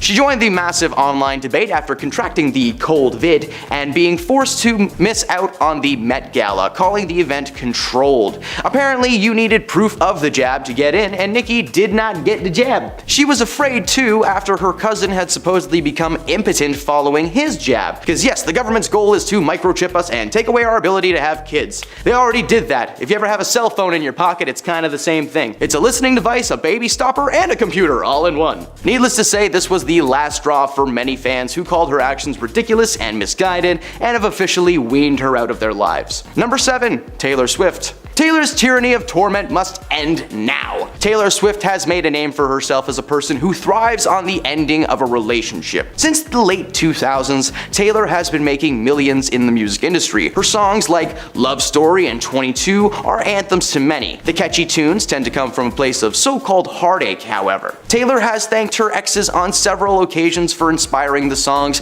that made her who she is today. People like Tom Hiddleston, Harry Styles, Jake Gyllenhaal, they've all had a part to play in the inception of some pretty solid bops. The argument can and should be made that Taylor needs to just relax though. She's made several songs that were good without the need to berate an ex, and some of these songs are pretty revealing. Imagine if after every breakup you've ever had, a song popped up on your phone by U2 that was called Why They Left You. Remember when U2 tried to jam their music into our ears? That wasn't fun. Recently it was announced that Taylor had gotten together and split up with the 1975 frontman Matt Healy. While people were just surprised that these two were even together in the first place, the truth was revealed. Not only does she have terrible taste in men, but she's actually just really mean. Taylor has apparently been bashing Matty for months and only using him as a way for her to boost her power. It's not confirmed that she is mean yet, like she hasn't come out and actually called anyone names on camera, but come on, we all know, Tay-Tay, we know who you are. Number 6, John Mayer. The new light singer who burst onto the music scene with 2001's Room for Squares quickly became known amongst the world of late night television as a man who loved to hear his own voice, meaning that he will not stop talking once you let him go. Because of this, his filter seems to just shut down the moment that he speaks, because over the years, John has been known to exhibit toxic behavior. He has spewed several racist remarks, and he has been accused of cultural appropriation. In 2010, he said a lot of creepy and misogynistic things in an interview with Rolling Stones, but that was just the start. You see, by 2023, it was revealed by none other than his ex, Jessica Simpson, that he was a truly manipulative and toxic dude. When she called out John for his mistreatment during their relationship, several big-name former lovers came forward to share their stories. By the end of this past winter, John had officially joined the list of canceled artists in Hollywood history, as nobody was buying the whole "hey, your mom's gonna love me" thing that he had going on. Now it's more like an "I'm dating your mom" kind of vibe. Number 5, Marilyn Manson. Alright now, I know sometimes we here at BTS like to judge books by their covers, but can we agree that this book's cover has all the information you need on it? Marilyn Manson, who looks like Johnny Depp and a Muppet had a baby, was a very famous musician before his true nature was revealed. In 2021, Westworld star Evan Rachel Wood named Marilyn Manson as the man who had allegedly attempted to force himself on her. She shared the truth via Instagram, claiming that she wished to share the information before he was able to cause harm to anybody else. According to Evan, Marilyn had been in her life since she was 18 and he was 36. Their friendship turned to relationship and they were briefly married in 2010. Marilyn tried to deny these situations ever taking place, but a massive number of other women came forward to share their experiences with Marilyn over the years. This culminating in some truly terrible things that I am not going to get into right now. Thanks to Evan's pursuit of the truth, which took nearly 4 years to see through, Marilyn was eventually taken down. Between 2021 and this year, over 15 women have come forward to back up Evan's claims and canceled this demon man for good. Good God, he's horrifying to look at. Number 4, Will Smith. In 2022, Chris Rock was hosting the 94th annual Oscar ceremony when he decided to make a joke about Jada Pinkett Smith. Rock expressed his excitement to see her in a fictional G.I. Jane movie, which, in the grand scheme of comedy, is not that mean. Clearly, this dude's never seen a single celebrity roast in his life. Immediately following the joke, Rock stood on the stage in confusion because Will Smith made his way up there and he suddenly just slapped Chris across the face. Now, first this was seen as a joke, but quickly proven to be a real reaction thanks to Will screaming at him from his comfy chair. The night was ruined, and to make things worse, an hour later, Will Smith won the Oscar for Best Actor in a Leading Role. During his speech, he gave a half-hearted apology for his actions, before claiming that the situation was due to his months of portraying the father in King Richard on set, leaving him with an extreme paternal sense to protect his family. Yeah, that's not a good excuse. Oh, I'm sorry I ended this guy's life. I've been pretending to be Freddy Krueger for 6 months. It's not my fault. By the time February 2023 rolled around, his career had officially been canceled, along with his wife, who was also exposed as a manipulative and overall just strange woman. But we've got a whole series on Jada on this channel, so if you want to see that, check it out. Number 3, Chris Pratt. It's him, Mario. For some reason, Chris Pratt has had a massively successful career since first starring as the lovable Andy Dwyer on the hit mockumentary series Parks and Recreation. Since then, he starred in blockbuster giants like the Jurassic Park trilogy, the Marvel Cinematic Universe, and yes, he is now the voice of Mario for some reason. I don't know, I don't get it, it doesn't work well. This guy is unstoppable, but hopefully that's not true. You see, Chris was almost a part of the Me Too movement, but he somehow escaped our radars. In 2023, he was involved with an organization called the Hillsong Church. This mega church is known for being notoriously anti-LGBTQ+, and at one point their church's former leader Brian Houston actually went out into the public and shared their beliefs with the world. And could you imagine it? He got torn to shreds. You know, metaphorically speaking. Gosh, I wish it was physical. While it was only ever rumored that Chris was involved with the controversial group, it was confirmed by his ex-wife and fellow actor Anna Faris that he certainly wasn't against their beliefs. According to her, Chris denied ever being a part of that church until 2022, when they were no longer as powerful and he could simply claim ignorance. While Chris is still going strong in Hollywood, the truth will soon be revealed, and Chris is certainly going to land himself on the long list of canceled A-listers. Number 2, Alec Baldwin. The star of films like Glengarry Glen Ross and Cat in the Hat, sorry, it's twitch when I talk about that movie, Alec has been in a number of successful projects, but he recently was under fire after the accidental slaying of a crew member on set of his new film. He may be happy-go-lucky on set, but in reality it turns out that Alec is just one of the meanest people in the bunch. In 2007, Alec directed his hot temper at his daughter Ireland, who he had with his ex-wife Kim Basinger. In a now infamous voicemail that would reveal the usually mild-mannered, soft-spoken man was secretly just angry all the time. TMZ obtained the audio of the message to Ireland in which Alec just screams. He says, "You are a rude, thoughtless pig. You don't have the brains or decency to be a human being. I don't care if you're a child or that your mother is a thoughtless pain in the butt." It was an incident in 2022 that landed him on this list. Following the accidental slaying of the cinematographer, Baldwin denied several public appearances that was apparently due to him being unable to hold back his annoyance and frustration long enough to seem empathetic to the victims of the family. He's currently awaiting trial, so who knows, maybe he'll be on a future list of celebrities in jail. Number 1, Mariah Carey. Mariah may echo in your skull around the holiday seasons, but according to most, you should really keep that space in your head reserved for another Christmas time song singer. Bubbly anyone? Mariah has been known to be a bit of a diva over the years, apparently making outlandish requests and taking part in some truly strange moments. For instance, when giving birth to her children, Mariah had the doctors play a live version of her song Fantasy, so that her voice was the first thing that they heard in the world. Okay. Unfortunately, the playlist was on shuffle and they instead listened to Bird is the Word. Everybody say it, a bird's the word. Nah, I'm just kidding. That would have been fun though, but it probably would have scarred them for life. She's walked out of presidential events because she wasn't the center of attention. She makes people speak to her via a whiteboard the night before a performance just to keep her voice clean, and literally makes someone roll out a red carpet for her as she walks out of vehicles at events. Like that lady from Guardians of the Galaxy. It's literally just someone's job all day to walk around Mariah being like, I'm sorry.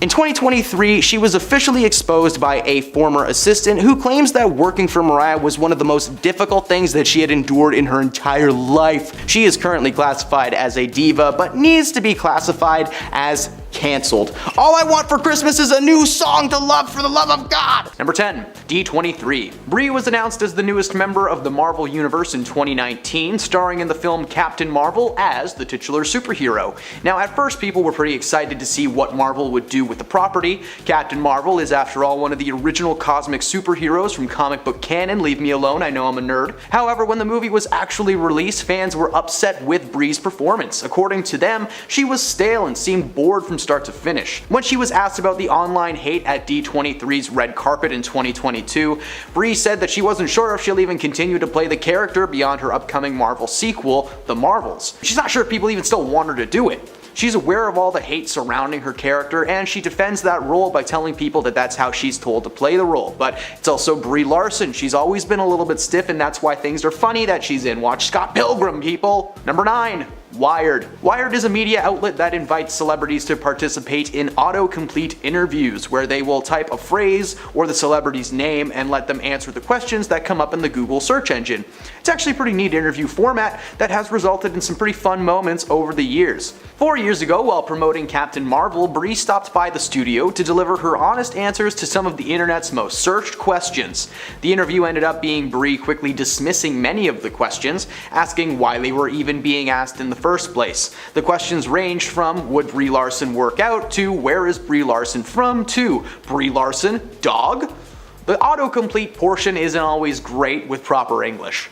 At one point, she was asked why she never went to college, answering with, because I'm bad at it. At college in general or what? Like, I'm not sure. Many people commented on the interview asking her what college offered a course called college. Roasts. The roasts continued left and right as the interview began to gain more and more traction, bringing in millions of views. Of the interviews on this list, this is going to be one of the more tame ones for sure, but with over 10 million views, there are moments from this interaction that we will never forget. Number 8. The Cannes Film Festival. The Cannes Film Festival has been taking place in France for over 74 years, being the premier destination of hundreds of international and independent films, as well as some projects that will eventually make their way to the big screen around the world. A few months ago, while answering questions at a panel for the festival, Brie was asked how she felt about Johnny Depp's film opening the festival, considering how heavily she was involved in the Me Too movement. She was immediately confused as to what that question means or what it had to do with anything that she had just been talking about. The person clarified by asking if she would be watching the movie and how she felt about it opening the festival. Her response was that she wasn't sure if she would see the movie or how she would feel if she did, before moving on to the next question. We're not sure what prompted someone to think that this would be an appropriate or relevant question to ask her, but if that dude was a journalist, something tells me that they are fired. Number 7. Ellen DeGeneres. The Ellen DeGeneres Show was not just a toxic work environment, it was also an awkward talking environment. While promoting Avengers Endgame in 2019, Brie and Scarlett Johansson appeared on the daytime talk show together to share some behind-the-scenes stories and dish with Ellen about their pasts. The first question Ellen asks is, how did you two meet? To which Brie responds, dinner on New Year's Eve. Well, that's not exactly what happened. Scarlett was jokingly furious and asked Brie if she really didn't know how they met. She then had to remind Brie that they worked on a movie together called Don John with Joseph Gordon-Levitt. Brie is so embarrassed and almost threw herself right off the couch. The reason it wasn't the first thing that she thought of was because Brie acted as a glorified extra on set, according to herself, with ScarJo. The moment is played off as playful in the interview, and the interview ends up getting back on track. suck, but that is one of the most uncomfortable ways to start an interview ever. Number 6. Jimmy Fallon. Jimmy has a bad habit of bringing people on his show and forcing them to play games. Case in point, Brie Larson on Jimmy Fallon. While promoting Endgame, she stopped by NBC to chat with Jimmy about the MCU, her position in the film, and her ability to use a lightsaber. According to Brie, she's a massive Star Wars nerd, so meeting Sam Jackson was a dream come true. To celebrate Star Wars Day and give Brie a taste of power, Jimmy invited Brie to play around a Beat Saber, a virtual reality game where you dodge walls and slice blocks to the beat of a song. Jimmy did not do very well. In fact, his song ended before it finished because he missed so many blocks. When Brie took her turn, it wasn't very different. For a woman who played a Marvel superhero, her hand-eye coordination is not great. Brie misses several blocks, and while she did make it to the end of her song, the audience was expecting more from Captain Frickin' Marvel. Number 5. Ellen again. The Ellen Show, one of Brie's favorite places to share her tales and promote new films. That place doesn't exist anymore, sucks to suck. While stopping by the Ellen Show in 2019, Brie was excited to be attending her first ever Super Bowl. Ellen is great at getting the awkward stuff out of the way as quickly as possible, because the first thing that she asked this time is how much knowledge Brie had on the sport of football. Despite being from Los Angeles, Brie has no idea who the Rams were or why they were the home team, because she's literally never seen a Ram once while she was out and about in LA. She then fumbles through an explanation before Ellen changes the topic entirely. Eventually, Ellen asks Brie how she feels about cats before a man dressed as a giant cat popped out of a box behind her. Brie sits for a moment and contemplates her feelings before saying to Ellen in a very stern voice that she hates cats. Before Ellen goes to commercial break. This is one of the most uncomfortable interviews Brie ever had to do on that show. While many guests have been scarred by the frightening feline before, Brie did not think it was funny one little bit. Number 4. Between Two Ferns. Between Two Ferns is considered to be one of the most entertaining, satirical talk shows ever created. Hangover star Zach Galifianakis began hosting the series in 2008 after a short test segment was filmed for a sketch pilot called The Right Now Show. After the show failed to land at any network, the creative team behind the series, Scott Ackerman and BJ Porter, released the skits on the YouTube channel Funny or Die, where they quickly became a viral sensation. The premise of the show is for Zach to create the most awkward and uncomfortable interviews of all time. Before the celebrity guest appears on the show, though, they're usually warned that it will most certainly go south and are asked to over-exaggerate their emotions. Considering most people on the show are actors, there have been some truly outlandish moments over the years, but when Brie Larson made her appearance on the show, the proof is in the editing. The 5-minute clip is essentially just Zach asking ridiculous questions while Brie is supposed to answer and egg him on. The entire thing feels pretty one-sided, until Zach asks Brie again if her real first name is Gorgonzola, as she gets confused with Alison Brie a lot. Get it? Cheese? This interview is definitely for entertainment purposes, but it is one of the few moments on that show that many people chose to skip. Number 3. Jimmy Kimmel. Brie doesn't just play Captain Marvel on the silver screen, she also played the character while filming segments for a roller coaster in Disney Paris. Whoa! Brie stopped by Jimmy Kimmel Live after hosting the show only 2 years prior, during a brief moment in time when Jimmy was unable to host. One of the first things the two talk about is Brie's dream that had finally come true. It turns out when you're a famous movie star, you're kind of allowed to call the shots. So is it really a surprise that Brie Larson used her power to talk the big wigs at Marvel Studios into opening a theme park ride starring herself and Iron Man? She doesn't mention that Iron Man is involved with the ride on the show. That's something that people had to find out when they went to the attraction.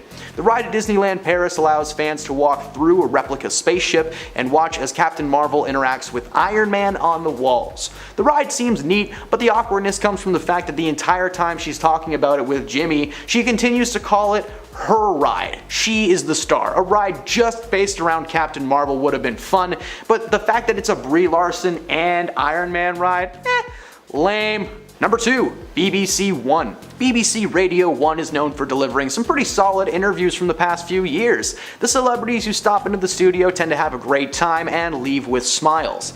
Most of Brie's interview is just that. There is some nice back and forth between Brie and the interviewer, Allie Plum, and things are very light, right up towards the end of the conversation, where Allie asks Brie if she has yet to make it onto the Avengers WhatsApp group.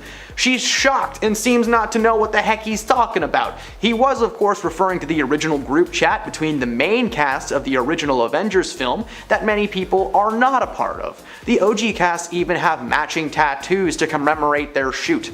Not only was Brie very taken back, but she also seemed a bit confused and tried to figure out what she did to be neglected from the crew. Learning you aren't in a group chat is one thing, but learning that during an interview, not so fun. And at number 1, E.T. Avengers Endgame brought together almost every single character in the Marvel Cinematic Universe up until that point, including Brie Larson, who hadn't even filmed her solo flick yet when she first walked on set. While doing the press tour for Endgame, Brie regularly did interviews with her co-stars Don Cheadle and Chris Hemsworth, who play War Machine and Thor respectively. While sitting down with Entertainment Tonight, the question of competition was brought up, and Brie claimed that there was no boys versus girls type deal because everyone agreed that she is now the strongest Avenger. There is a lot of sarcasm and teasing being tossed around between these three, but Chris's reaction to the question is so serious, he gets just a little heated before telling Brie that she's actually not the strongest Avenger.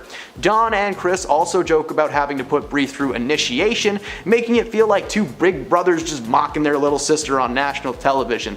Not comfortable at all. Number 10, do not come. As many may know, in the past couple of weeks, Taylor has been spotted at more and more Chief games, cheering on the Kansas City Chiefs alongside Travis Kelce's mama, who you would think an enthusiastic and energetic crowd member would be a nice addition to the game and welcomed by the players. Well, apparently not Taylor. In the last couple of weeks, a trend has been flooding the internet of people trolling their boyfriends by claiming that Taylor Swift made Travis famous. On top of the annoying amount of content based around that, Taylor has been seen regularly attending the games with a lot of attention being put on her instead of the actual game. You know, cameras zoom in, fans cheer for her instead of the players, but the team seems to be turning this into a motivational thing as they have won every single game that she's attended so far, which is why several football players for the Philadelphia Eagles have started begging Taylor to sit out their game versus the Chiefs. One player, Eagles quarterback Darius Slay, mentioned Taylor during an episode of his podcast, Darius's Big Play, and jokingly told Taylor not to be present when they visited the Chiefs on their home turf. It seems that Taylor is their good luck charm and everybody knows it. Their next game is scheduled for October 9th, going up against the Minnesota Vikings, so fingers crossed she comes to that game and keeps this streak going. Number 9, mama drama. Throughout a ton of this Travis and Taylor drama, there's been one woman by her side through most of it, and that is Travis's mom, Donna. Donna was recently interviewed by the podcast Got It From My Mama and explained that spending time with Taylor Swift has felt like being in an alternate universe. She was mostly just surprised and excited by all the hype surrounding her son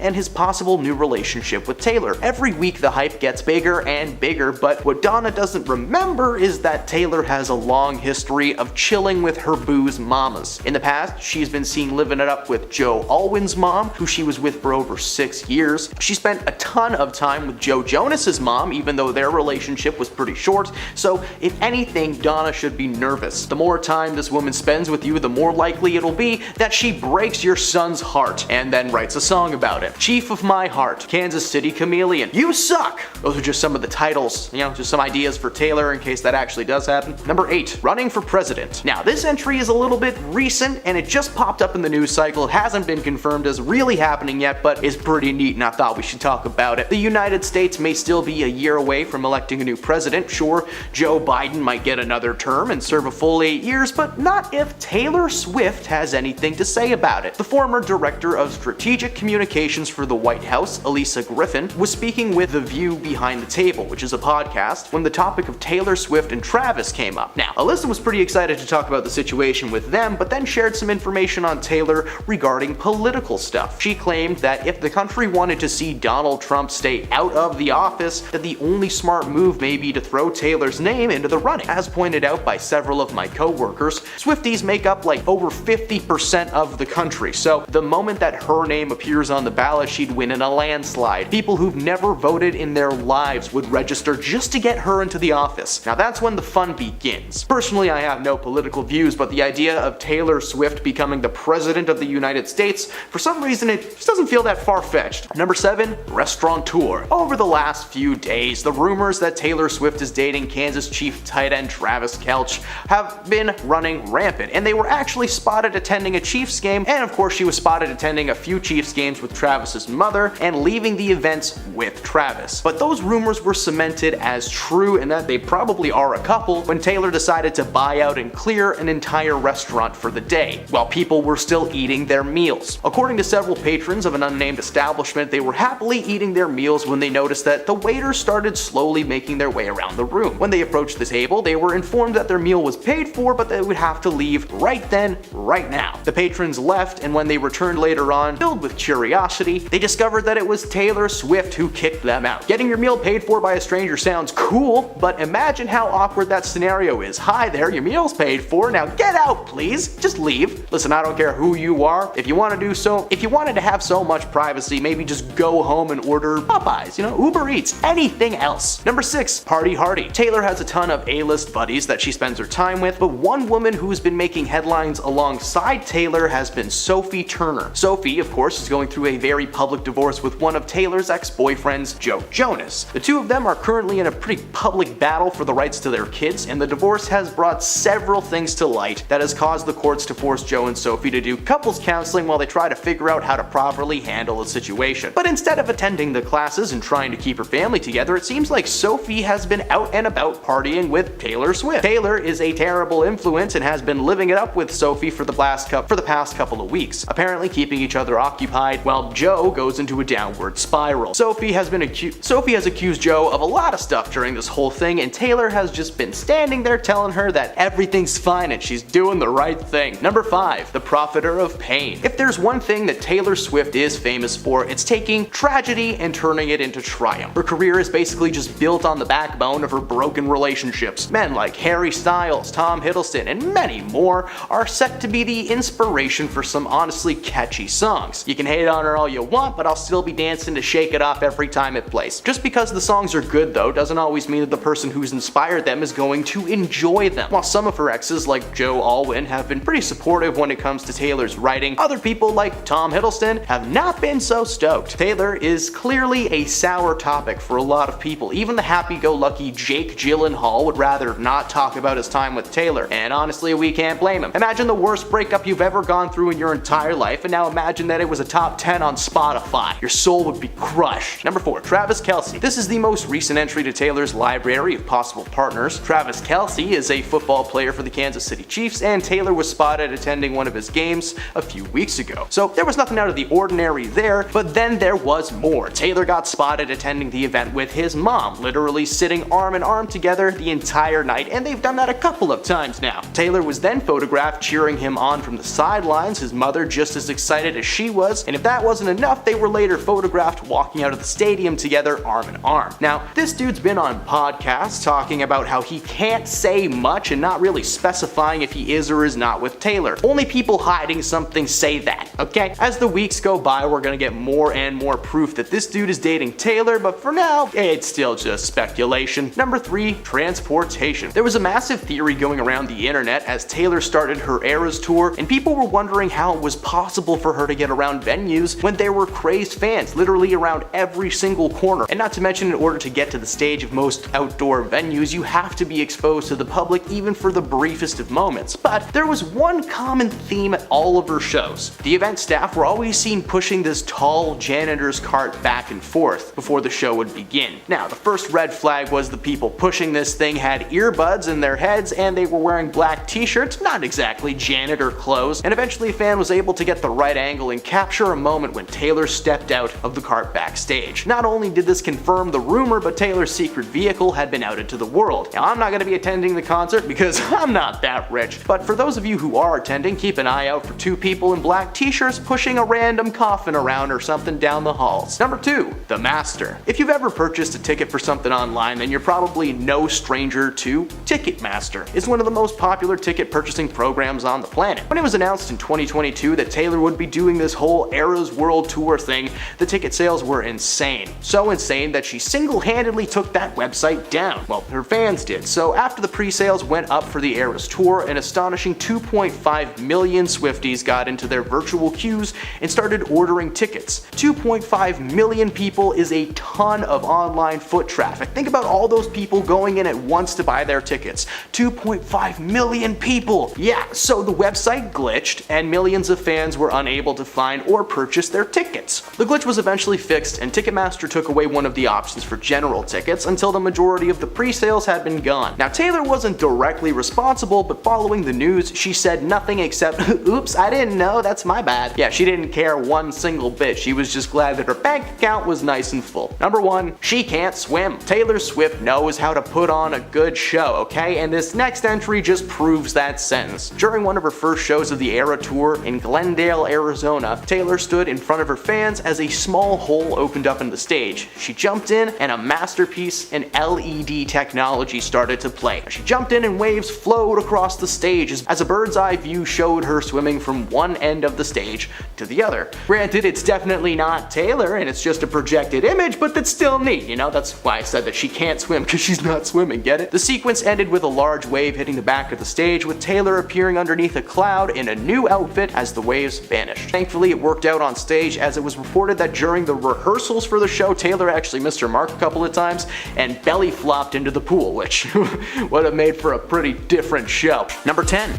No nose job here. Bella has been adamant throughout her entire career that her face is hers and hers alone, but she finally cracked in 2022 when she revealed to the world that she not only got a nose job, but that she received it when she was in the 9th grade. Over the years, magazines and news outlets have claimed that she is one of the most beautiful women in the world, with the face of a Greek goddess. But Bella admitted to Vogue magazine that she had the nose job at the age of 14, and despite her rise to glory, she actually regrets ever getting the procedure done. Side-by-sides show the obvious shift in her face. For instance, in 2011 her nose is straighter, and in 2013 it's higher up and wider. The backlash came after years of fans pointing out this change and Bella constantly denying it ever taking place. She was so adamant that she never received any surgery of any kind, claiming that the shift was from age and the use of face tape. It's good that she's finally admitted that she was not natural, but how sad is it that she was allowed to get a nose job at 14? Just a little sad.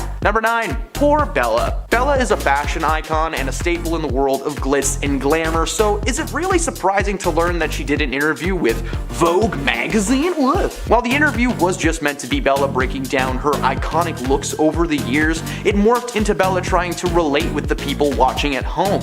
Bella gets to a point where she mentions a time in her life when her family was going through some hard times. So hard that Bella wasn't even allowed to have designer clothes until after high school. Tragic. She goes on to speak about her hardships, claiming that when she smiles in her photos now, she is truly happy, unlike the past when she hated her life as a socialite and a model. Many TikTok fans have called out the interview as being extremely out of touch, as she does come from a fairly wealthy family, not to mention that roughly 80% of the earth can't afford designer clothes, and that's being generous, it's probably closer to 90. Note to all, if you have a lot of money, don't try to relate to those less fortunate, it doesn't work. Number 8. Slangtastic. Bella is known for a lot of things, and unfortunately one of those things is using slang words that she clearly doesn't use regularly. While shoe shopping a few years back with the channel Complex Shoes, Bella is breaking down what makes a good shoe, and in doing so she starts using some really weird slang terms that she has never used on screen. She says dope a few times, saying if you're gonna have a dope shoe guys and girls can wear, come on, that's dope. It's not English. When Complex asks what are some turn-offs in the shoe department, Bella said they need to be fresh. If homeboy is gonna show up in these, it's quiet. That was a real sentence that a human being said to another human being. My hope for this planet is slowly dwindling. The video went viral online and sparked so many meme-worthy comments from people, because let's face it, those words should not be coming from that woman. That would be like me calling everyone that would be like me calling all of my friends fam. No cap, that's lame. Number 7. Lying about eating pizza. In an interview clip posted by ID magazine on January 30th of this year, supermodel Bella Hadid answered that her favorite go-to snack is pizza, at least once a day. The clip has amassed over 2.4 million views, and Hadid's comments about eating pizza daily has sparked a debate on social media. With the reported widespread use of weight loss drug Ozempic in Hollywood and the return return of the super skinny body ideal, TikTok users are increasingly calling out stars who project unrealistic body and diet standards. TikTok users are putting more pressure on celebrities like Hadid to be honest about how they stay in shape. Hadid does have a long history of being pictured eating pizza and talking about her love of the food. There's also the now iconic paparazzi photos of the supermodel eating a slice of pizza in Uggs and in micro shorts last September. Some people on the internet think she might be trolling them with her pizza comments, but regardless of the truth, it comes across as Bella trying to relate to us, and it's not working. If I ate pizza once a day, I would explode physically. Number 6. Her fake accent. Many celebrities have a specific twang to their voice. Take Austin Butler for instance. That guy played Elvis once and now he can't drop his voice.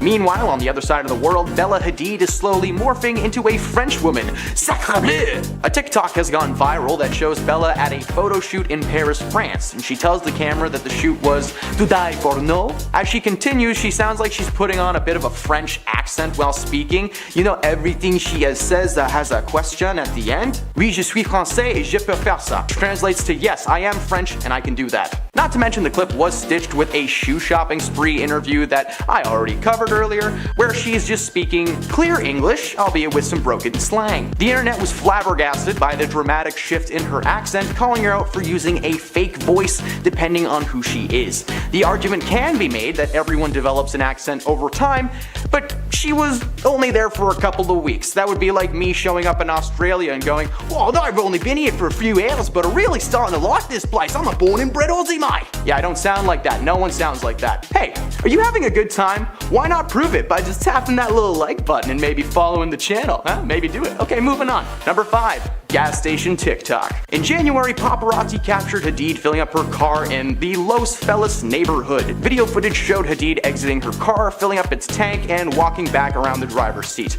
all while on her phone. Super safe. The 25-year-old, who was dressed in loose trousers and a black long-sleeve super cropped top, quickly made headlines for her effortless off-duty modeling looks. In the months since, countless TikTok users have playfully recreated the video. Content creators have been filming their best impressions of Hadid's model walk, walking around in circles and pretending to be on the phone. Now, one video from TikTok user Kevin Borjaquez has been viewed more than 5 million times. Now, Hadid has also weighed in on this joke, taking to her TikTok account to post a parody of herself. The video received mixed receptions because while many were praising her for the self-awareness, others felt that she needed to simply enjoy the joke rather than become a part of it. Personally, I think self-deprecating humor is hilarious, but I can see why some would wish that she was just an audience member. Number 4. Mom and Dad. For a woman who made claims that she struggled as a child, her parents are the furthest thing from desperate and poor. Bella has made claims in the past that her family has never been able to afford designer clothes or lavish vacations when she was young,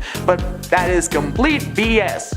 Her father, Muhammad, is a real estate developer responsible for some of the world's most expensive and luxurious hotels, and her mother was a model before moving to the States. Not to mention, Bella herself started a career in modeling when she was just 16 years old. Many fans have called out Bella's behavior in the past, making claims of struggle when her struggle was which car should she drive that day. When a celebrity tries to relate, it can either be very good or, in Bella's case, very wrong. She's made similar claims that her parents were struggling as well, but from the information available to the public, it's clear that this was never the case, and that Bella actually had a ton of advantages that most children around the world will never have. Number 3. Game night commercial. Bella is not the only famous Hadid in the family. Her sister Gigi is also a well-established model. Only she's blonde. Gigi has been a staple in both the modeling and influencer worlds. Only she has recently taken to starring in good old-fashioned commercials, and a few months ago, Coca-Cola started playing an ad in which Gigi is seen having a game night with her friends. Bella has gone online to say how great her sister looks and is in the commercial, but many were quick to ask why Bella was not asked to be in the commercial. A game night between the Hadids would have been a really cute and star-powered thing, but while it was more than likely not Gigi's decision to keep Bella out of the picture, the fact that she hasn't been seen with her sister in a long time is extremely concerning to anyone who actually cares about these people on a personal level. Number 2. Calling The Weeknd a good actor. In 2016, Bella was on the cover of Glamour magazine where she announced that she was dating Abel Tesfaye, the artist behind the moniker The Weeknd.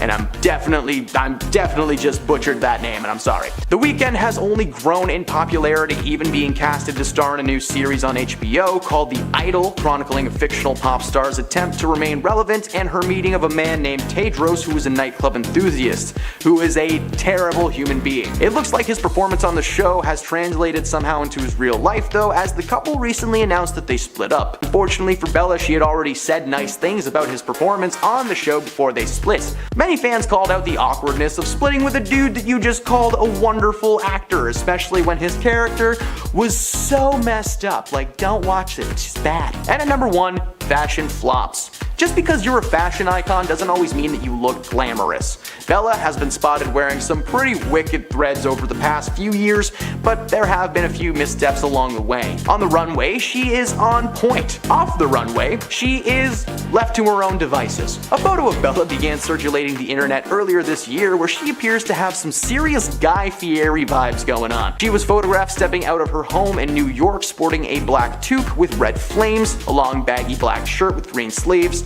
and bell-bottom jeans. She actually looks pretty comfortable, but her fans aren't used to seeing that at all.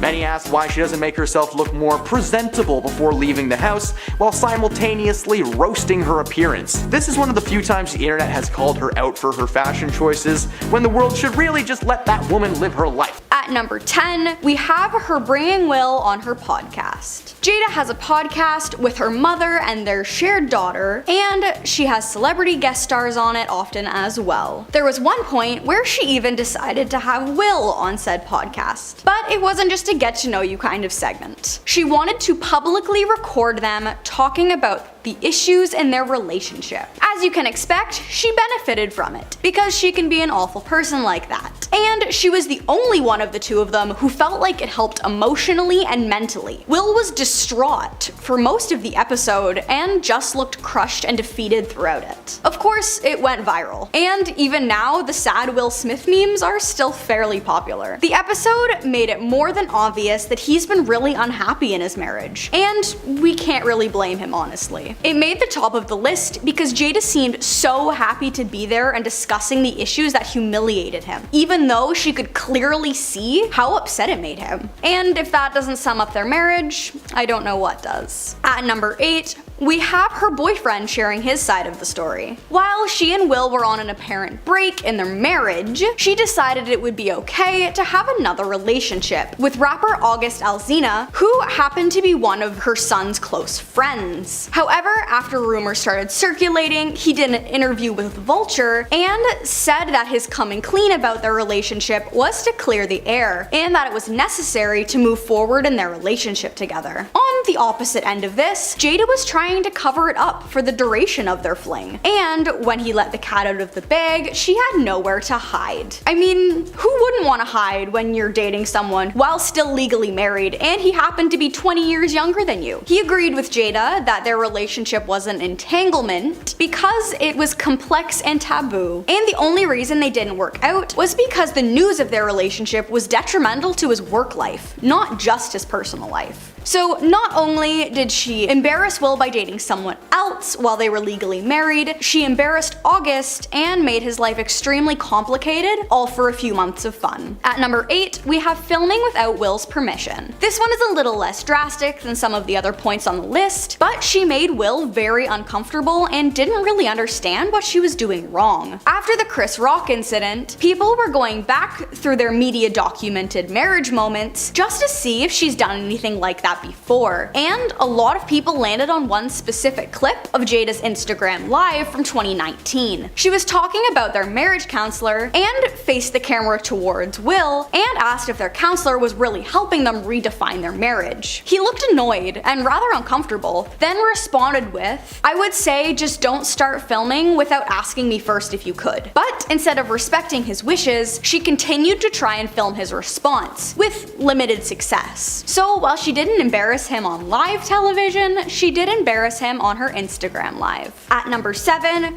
we have attempting to defend their marriage. Jada has put her foot down a handful of times, stating that they didn't have an open relationship, but she had posted some Facebook comments and made comments that contradict that. On her Facebook page, she attempted to clear up the rumors and help the situation, but all it did was open a can of worms. She said that they had an unconventional marriage, and while they aren't in an open relationship, monogamy is something they choose. That isn't entirely true. Monogamy was something she chose. It was something that Will would follow through with through their entire marriage. He didn't run around with his kids' friends and then defend the relationship because they were on a break. She also said that they both had the option to do whatever they pleased because they trusted each other, which seemed like she was trying to shift the blame to make her look less like the bad guy. She finished the post by saying they did not have an open relationship, they have a grown one. This is contradictory in itself because her actions only made them grow apart rather than as a couple, and she was the only one in the relationship doing the growing. At number 6, we have her talking about their relationship issues. Like I had mentioned in an earlier point, Jada hosts a podcast with her mother and her daughter, which is called Red Table Talks, if you want to look for it. On one of the episodes they had recorded, she had the ever so hated Gwyneth Paltrow as a guest star. Part of their discussion was about intimacy, both in general and in their relationships. So in classic Jada fashion, she opened up about her intimacy issues with Will. Not only did she publicly have a long-term relationship with one of her son's friends, but she also had the nerve to blame their intimate issues on Will. She admitted she wanted him to read her mind to know what she liked, rather than communicating her feelings like an adult. She then claimed that she expects her partner to know what she likes, even if she never verbally shared how she felt, and finished off by saying she just somehow wasn't satisfied with him. Not only did she embarrass herself on her podcast, but she also embarrassed Will right along with her. At number 5, we have the clash with Snoop Dogg. Snoop Dogg is known across the world for his music, his silly antics, his hefty interest in herbology, and for popping up in the most random places, like on a talk show with Kevin Hart, a cooking show with Martha Stewart, and a Bit commercial. Everyone knows who he is. So when Jada attempted to go toe-to-toe with him after Kobe Bryant's accident, it made everyone hide their eyes in secondhand embarrassment. After Bryant's passing, it came to light that he was in a court case for having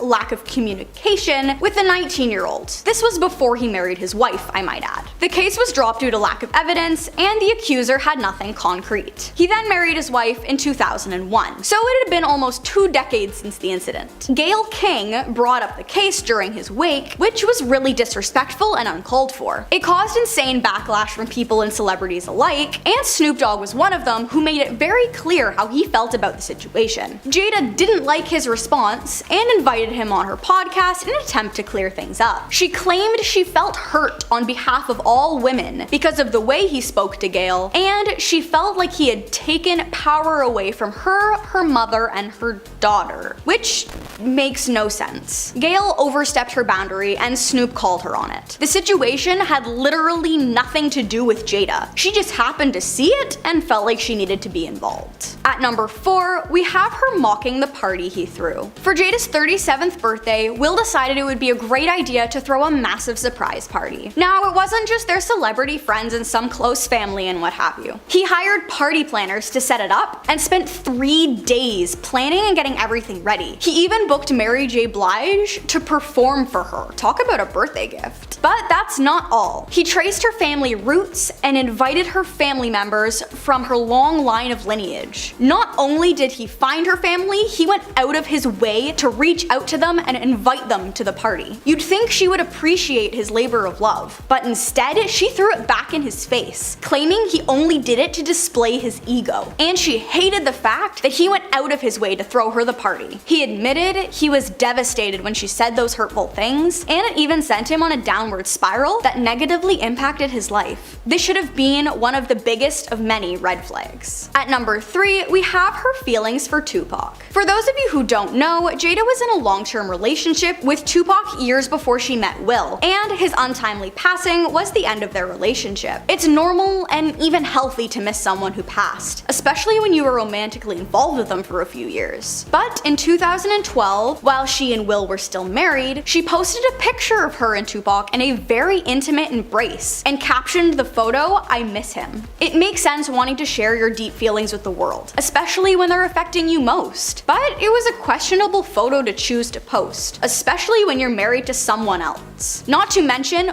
Will and Jada's daughter Willow wrote a letter addressed to Tupac after he passed because Willow claimed she knew he was still alive. One of the lines in the letter read, "Can you please come back so mommy and me can be happy? I think mommy really misses you." It seems sweet and rather innocent, but at a young age, she was aware of how much he still had a hold on Jada, and she wanted him to come back into their lives, which at that point seemed like it could have been the end of Will and Jada's marriage. Nothing came of it, obviously, but it makes you question how much Willow really knew about the situation. At number 2, we have how she never really wanted to marry Will. When you get married to someone, it's supposed to be forever. That's the point of marriage, is to link two people's lives together for a lifelong commitment of love and trust. So it's less surprising what Jada did in their marriage when she admitted she never really wanted to get married. She and Will got married when they were very young, and it was actually Jada's mother who pressured her into the marriage because she really liked Will and saw the potential in him. However, that decision aged poorly because of her heinous actions that I covered in some of the points above. For Will's birthday, she posted a fairly old photo of them with their 2 kids and one of Jada's sons from one of her previous relationships. Many fans sent birthday wishes, but there were a few who made snarky remarks and rehashed lines from Red Table Talks, contradicting the post. Some people commented on how she didn't love him romantically, and a clip came up of her saying how she cried all the way down the aisle because she didn't want to be married to him, and how she felt pressure to be wed, even though she never wanted to be married in general. At least she's happy with him 28 years later, with multiple affairs and many humiliating moments for both of them. And last but not least, at number 1, we have the slap. Of course, the infamous slap made number 1. The situation went down at the 94th Academy Awards, and that same evening, Will actually won the Best Actor award for his performance in King Richard. But that wasn't the only performance that night. He and Jada were sitting relatively close to the front when Chris Rock was on the stage accepting an award and made a joke directed at Jada. He was referencing her bald head when he asked if she was going to be in G.I. Jane. Will laughed because Chris Rock is funny, and Jada wasn't having it. She rolled her eyes and looked at Will with a piercing gaze because she wanted him to do something about it. So he waltzed up on stage and gave Chris Rock a full swing slap to the face, then proceeded to yell at him, saying to keep Jada's name out of his mouth. Of course, the meme circulated and everyone heard about it. But Jada came out later saying that she'd been struggling with alopecia for years, and at this point, all she could do was laugh or not take it to heart. Neither of which she did when she ended up getting her and her husband blacklisted from the Academy Awards. Number 10. Timothée Chalamet and Chanel. Perfume commercials have some of the dumbest advertisements, but somehow end up making millions. I could do an entire top 30 list of cheesy and bad commercials, but let's keep things trendy and talk about Timothée Chalamet's recent Bleu de Chanel commercial. As with all perfume ads, you either say too much or nothing at all. In this case, it was nothing at all. Timothy was paid handsomely to walk on camera in slow motion and stare into the lens while the song Nights in White Satin by the Moody Blues begins to play. The commercial lasts about 30 seconds before it abruptly cuts to a bottle of the product, and Timothy says, Bleu de Chanel. But for some reason, he really puts an accent on it, more like, Bleu de Chanel. The caption beneath the ad reads, a fragrance for the man who is deeply himself.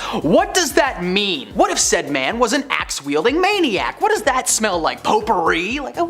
That's the other thing about all these ads. They never actually explain what anything smells like. They just leave it up to our imagination. A fragrance for the man who is deeply himself sounds like Axe body spray. I don't know, maybe I'm just a broke boy who can't appreciate good TV, or maybe we're all on the same page. Let's find out in those comments. Number 9. Kim Kardashian and Skims. Now, Kim Kardashian is no stranger to a brand collaboration. She's been the face of many products over the years in various markets. But in 2022, she decided to create her own line of undergarments and star in a commercial showcasing what she had made. While showing off the clothes' ability to stretch and form fit at the same time, her finger suddenly distorts, becoming long and witch-like for a brief moment. When the ad was released, Kim did not receive the feedback that she was expecting. Instead of people focusing on the fact that she created underwear that molded to them, they pointed out the obvious edit on her hand and called her out for distorting her own image to appear more slender. The major backlash came from that, everyone pointing out the fact that Kim was trying to push an unrealistic body image on her fans, and the ad was pulled down after about 5 days. According to the company, the mistake was actually a glitch and not an editing choice, but this commercial had to go through a lot of people before actually being filmed and released into the world. Are you telling me that nobody was like, hey, that's an Elastic Man move right there? Number 8. Beyonce Heat. As previously mentioned, the world of perfume is filled with some pretty strange celebrity collaborations. For this entry, we're going to be talking specifically about Beyonce's first fragrance, Heat. Released in 2010, Heat was Beyonce's first attempt at breaking into the world of smells, even starring in her own commercial for the product. The commercial asked the question, just how hot is Beyonce? It turns out she's boiling! One part of the ad sees Beyonce slowly dragging her hand across a wall that melts and is set on fire. Now, I don't know about anyone else watching this video right now, but I hate being warm. Being too hot is the worst sensation that we have to deal with on a regular basis. We get sticky and wet, so the last thing that I want to think about while applying perfume is Beyonce setting things on fire with her hotness. I mean, I don't apply perfume. What?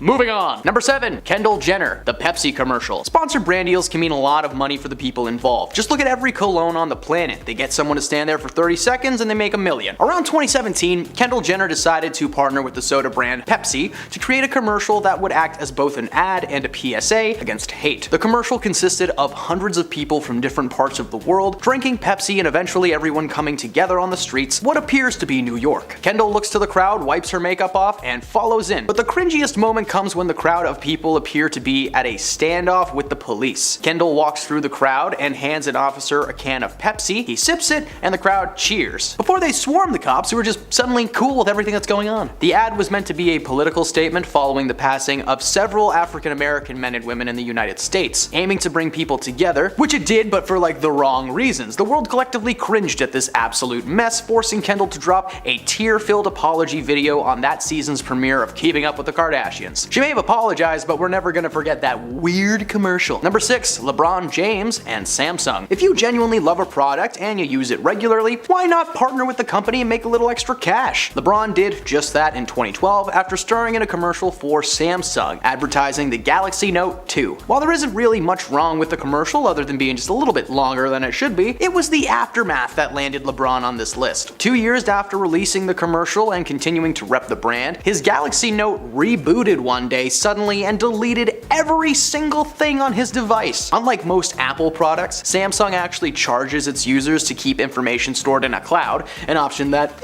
James did not go for. James tweeted out that his phablet rebooted and deleted everything he had, giving him the sickest feeling he's ever had in his life. He later deleted that tweet, but not before being retweeted over 1,000 times. Of course, this hurt the sales of the product, and his commercial was eventually pulled off the air. Something tells me that LeBron has made the switch to Apple since then. Number 5. Snoop Dogg, Pocket Like It's Hot. Sometimes we want to have a nice big slice of pizza, but you don't have the time or money to afford one. Well, these little frozen treats are cheap and easy to make and chock full of delicious ingredients. So of course, one of its most avid consumers would be rapper Snoop Dogg, and he decided to try his hand at the marketing business, partnering with the company in 2013 to create a music video commercial. That's when the world was gifted with Pocket Like It's Hot, a parody of Snoop's famous Drop It Like It's Hot. The music video itself is actually surprisingly entertaining. Snoop and DeStorm rap alongside a little Hot Pocket and they dance in a microwave. However, the actual food Hot Pockets can be a little bit hit or miss. Following the success of the commercial, Hot Pockets started flying off the shelves, but they were apparently quickly moved into the trash cans. People trying them for the first time were expecting this explosion of taste, but they were more than likely met with burning mouths and cold pepperoni somehow. Honestly, this isn't the worst brand deal on the planet or on this list, I just thought it was a fun one to share. Look at that little Hot Pocket go. Number 4. Ashton Kutcher and Pop Chips. Pop Chips are a yummy snack food that combines the best elements of popcorn and chip, creating a unique and delicious flavor. The brand's been around for quite some time, but thanks to a particularly racy commercial from former Punk'd host Ashton Kutcher,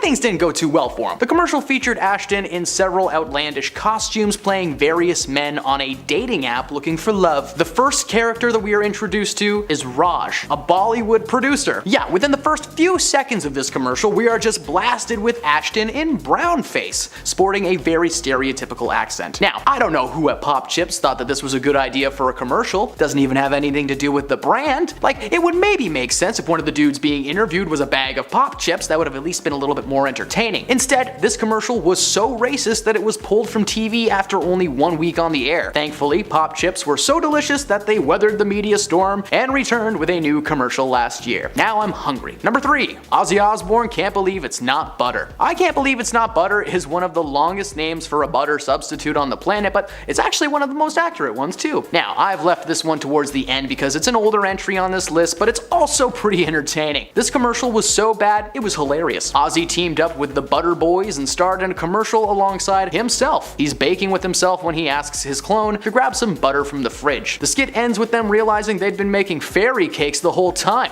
Fairy cakes? Ew. He said, "I'm the Prince of Darkness, I'm eating rock cakes." Okay, well what he actually said was, "I'm the Prince of Darkness, I'm eating rock cakes." But the closed captioning might not be able to get that one. It's not the worst deal of all time, but like, come on, you couldn't think of anybody else to do that commercial? They were really trying to capitalize on that rock fan base. Joke's on them, I can only imagine how much butter must have been thrown at Ozzy ever since. Oh well, at least it'll go well with his bat heads. And number 2, Kesha and her catchers. She woke up in the morning feeling like P. Diddy, and apparently in the mood to throw some things at people. Pop singing sensation Kesha was performing at a concert in 2011 when she decided to throw some product placement at her crowd. Now, there is a company in the world called Lifestyle, a name that many may be familiar with, especially if you've taken a certain educational course in school. You know, the one about the birds and the bees and the cartoon nether bits. Kesha teamed up with the company to develop and print Kesha Catchers, a special edition tube with Kesha's face right on the front. Fans attending these concerts were promised to be covered in sweat, booze, and a little extra something if they were lucky.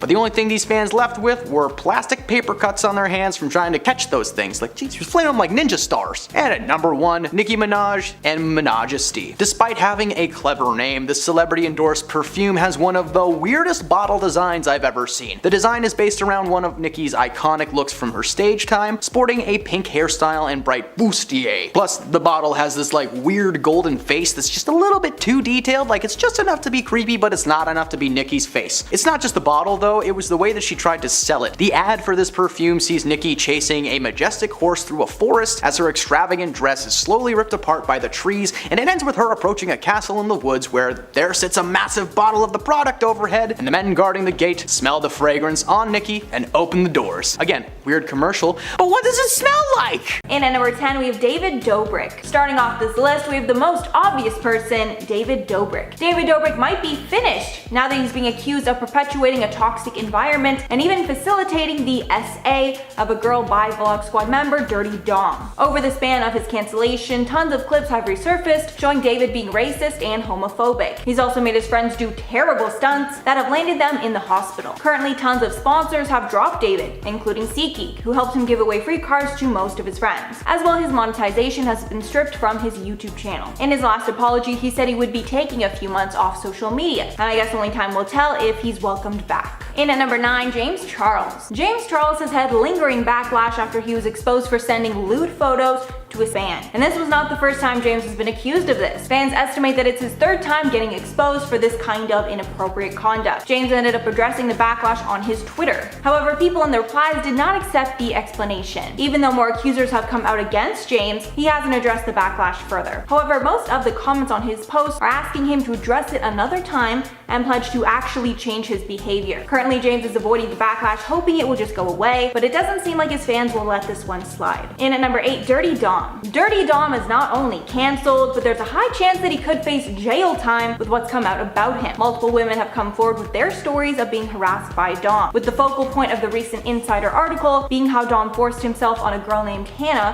while she was intoxicated. Dom's career was starting to fall off ever since he stopped appearing in the vlogs regularly, and with these more recent allegations, I would be shocked if he ever comes back to YouTube. YouTube. In at number 7, Jason Nash. Jason Nash is David Dobrik's right-hand man, and he appears in practically all of his content, from vlogs to their shared podcast. And that means that Jason has been a part of almost all of the controversial events that have taken place with David and the squad. The most controversial stunt that Jason has been a part of is the essay prank on Seth Francois. This prank is what really started the downfall of the entire crew. And if you need a quick refresher, basically David told Seth that he was going to be making out with Corinna Kopp, but Corinna needed to be in a face mask for some reason. Then after they had made out for an uncomfortably long amount of time, it was revealed that the person that Seth was kissing wasn't actually Corinna, but rather Jason. Many have called him out for partaking in the disgusting stunt, and it seems like he's going to be cancelled right along with David. In at number 6, Ryland Adams. Ryland Adams is engaged to disgraced YouTube star Shane Dawson, who was cancelled in 2020. And although Ryland got backlash because of Shane's scandals, he wasn't in a scandal of his own until 2021. This all started when Jeffrey's hairstylist, Hair by Jay, said nasty things about Trisha on his live. As a result, Trisha lashed out, trashing Jeffrey and Shane for associating with Jay. But since both of them were offline at that time, Ryland decided to respond on his podcast,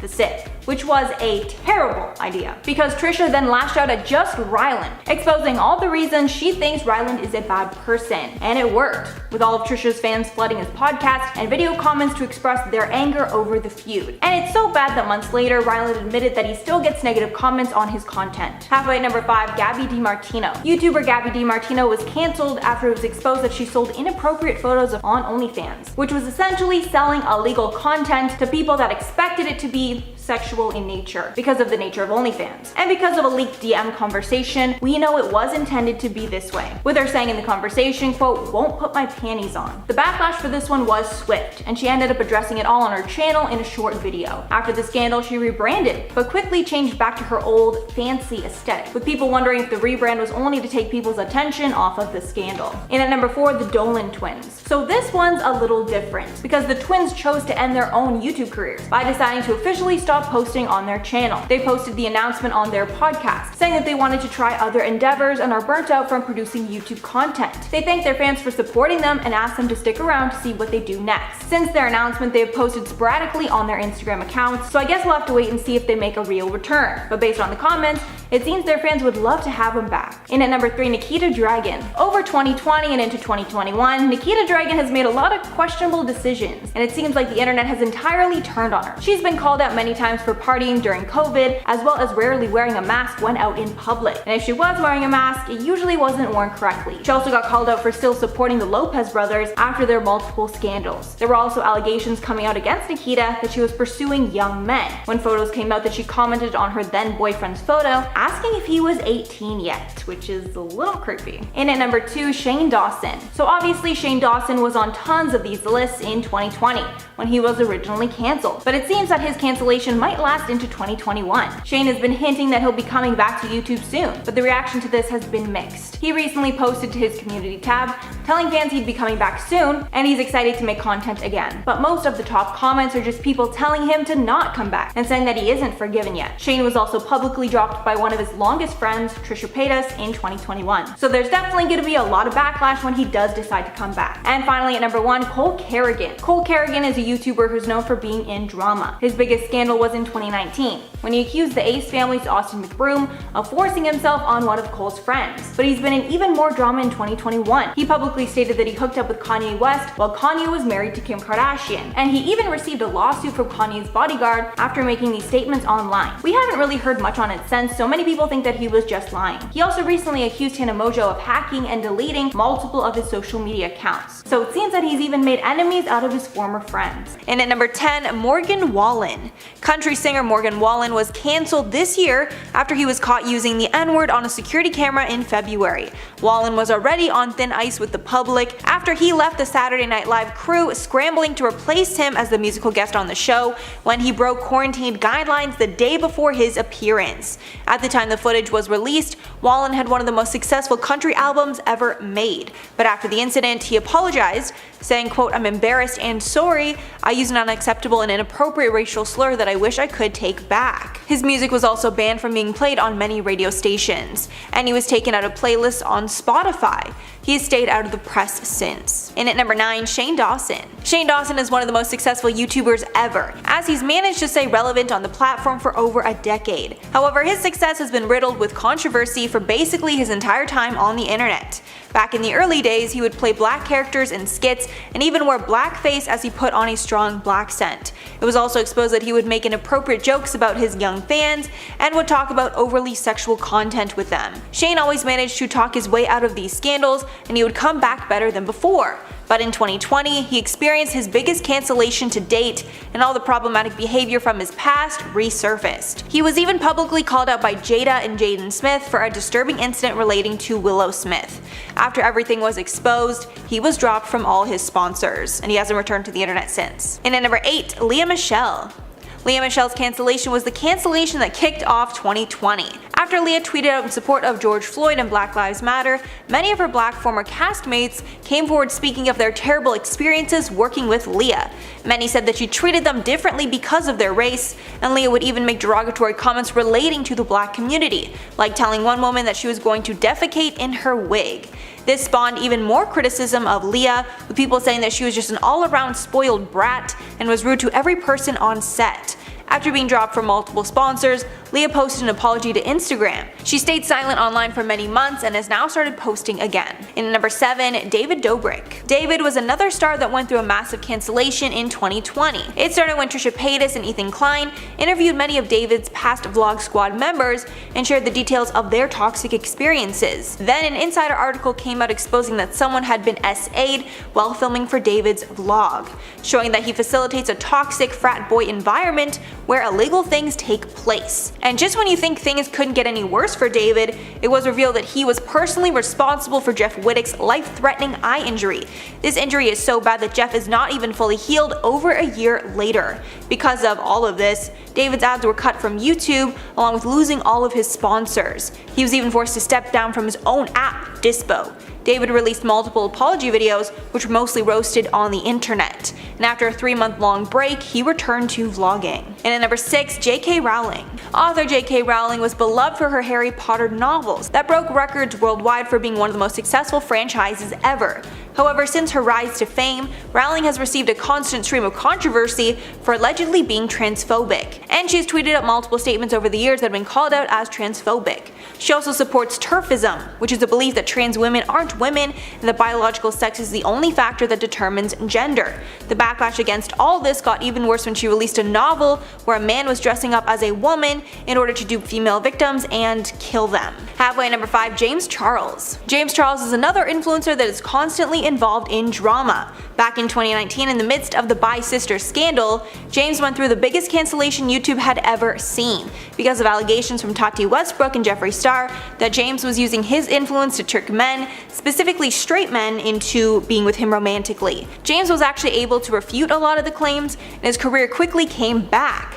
However, recently tons of teens under the legal age have come forward to expose that they sent and received inappropriate photos from James on Snapchat, with many even providing proof. A recent tweet from Keemstar states that currently 6 teenagers have come out against James so far, but it was later proved that the number is much higher. James tried to brush off the allegations a number of times, but when fans demanded answers, he uploaded a YouTube video admitting to everything. And at number 4, Chrissy Teigen. Chrissy was involved in a massive scandal recently after several old tweets were exposed. It started when Courtney Stodden exposed that Chrissy would bully them publicly and even privately, even though they didn't even know each other. The tweets told Stodden to go to sleep forever and told her that she looked like an idiot. And to make things worse, Stodden alleged that Chrissy would not just tweet about them, but also send them private messages. These messages apparently told Stodden to end their own life and told Stodden that Teigen couldn't wait for them to die. This scandal actually took place months after another scandal where it was speculated as to whether Chrissy had ties to disgraced billionaire Jeffrey Epstein. Since Chrissy is constantly in scandals, she often takes breaks from her social media platforms, and many criticize her for dishing out constantly but not being able to take it back. And at number 3, Billie Eilish. Billie has been going through a pretty rough patch recently, and it seems that every month something bad is getting exposed about her. Recently, a video went viral where Billie was mocking an Asian accent, as well as mouthing the C word, a slur for Asian people. She also has been constantly called out for using a black scent and strongly emulating black culture. This scandal came just days after Billie's last scandal, where she's accused of queer baiting. This accusation happened after Billie posted some behind the scenes footage from her Lost Cause music video. The caption on that was, quote, "I love girls." Many felt she might be insinuating she could be queer to gain attention. However, others felt it was her way of subtly coming out but not putting any labels. To add on to the number of scandals that Billie currently finds herself in, her new boyfriend, 29-year-old Matthew Tyler Vorse, was exposed for tweeting racist and homophobic things in the past, and he recently apologized for that online. And at number 2, the Lopez brothers. The Lopez brothers of TikTok have been getting intense backlash after it was exposed that both brothers participated in illegal conduct with. It started with Tony Lopez, when multiple girls came forward and showed text messages and DMs proving that Tony knew of their ages but still had contact with them. As a result of all this, Tony was sued by 2 of the teenagers for his actions, although he has vehemently denied all the claims. Next on to Andreas. Andreas Lopez, the older brother in the Lopez brothers, also has been accused of having relations with a 14-year-old girl. After the incident, the girl's friend posted a video to TikTok of Andreas having a conversation with the girl's mother, where the mother says that Andreas, quote, could go to jail for what he did. And finally, number 1, Trisha Paytas. Trisha is easily the most controversial person on the entire internet. Trisha has been on the platform for over a decade and has managed to stay relevant because of her crazy antics and affiliations with other huge influencers like Shane Dawson and Ethan Klein. Most recently, the internet was actually starting to love Trisha again, and fans were ecstatic about the Frenemies podcast. However, things quickly went south with the podcast, and after Trish walked off the podcast 3 separate times, Ethan has decided that Frenemies is done. Ethan has now changed the podcast to Be Families, starring his parents. And Ethan has exposed the toxic treatment that Trisha put him through. Ethan says that he was constantly walking on eggshells and would do anything possible to avoid offending Trish. But after a while, he just couldn't take the stress anymore.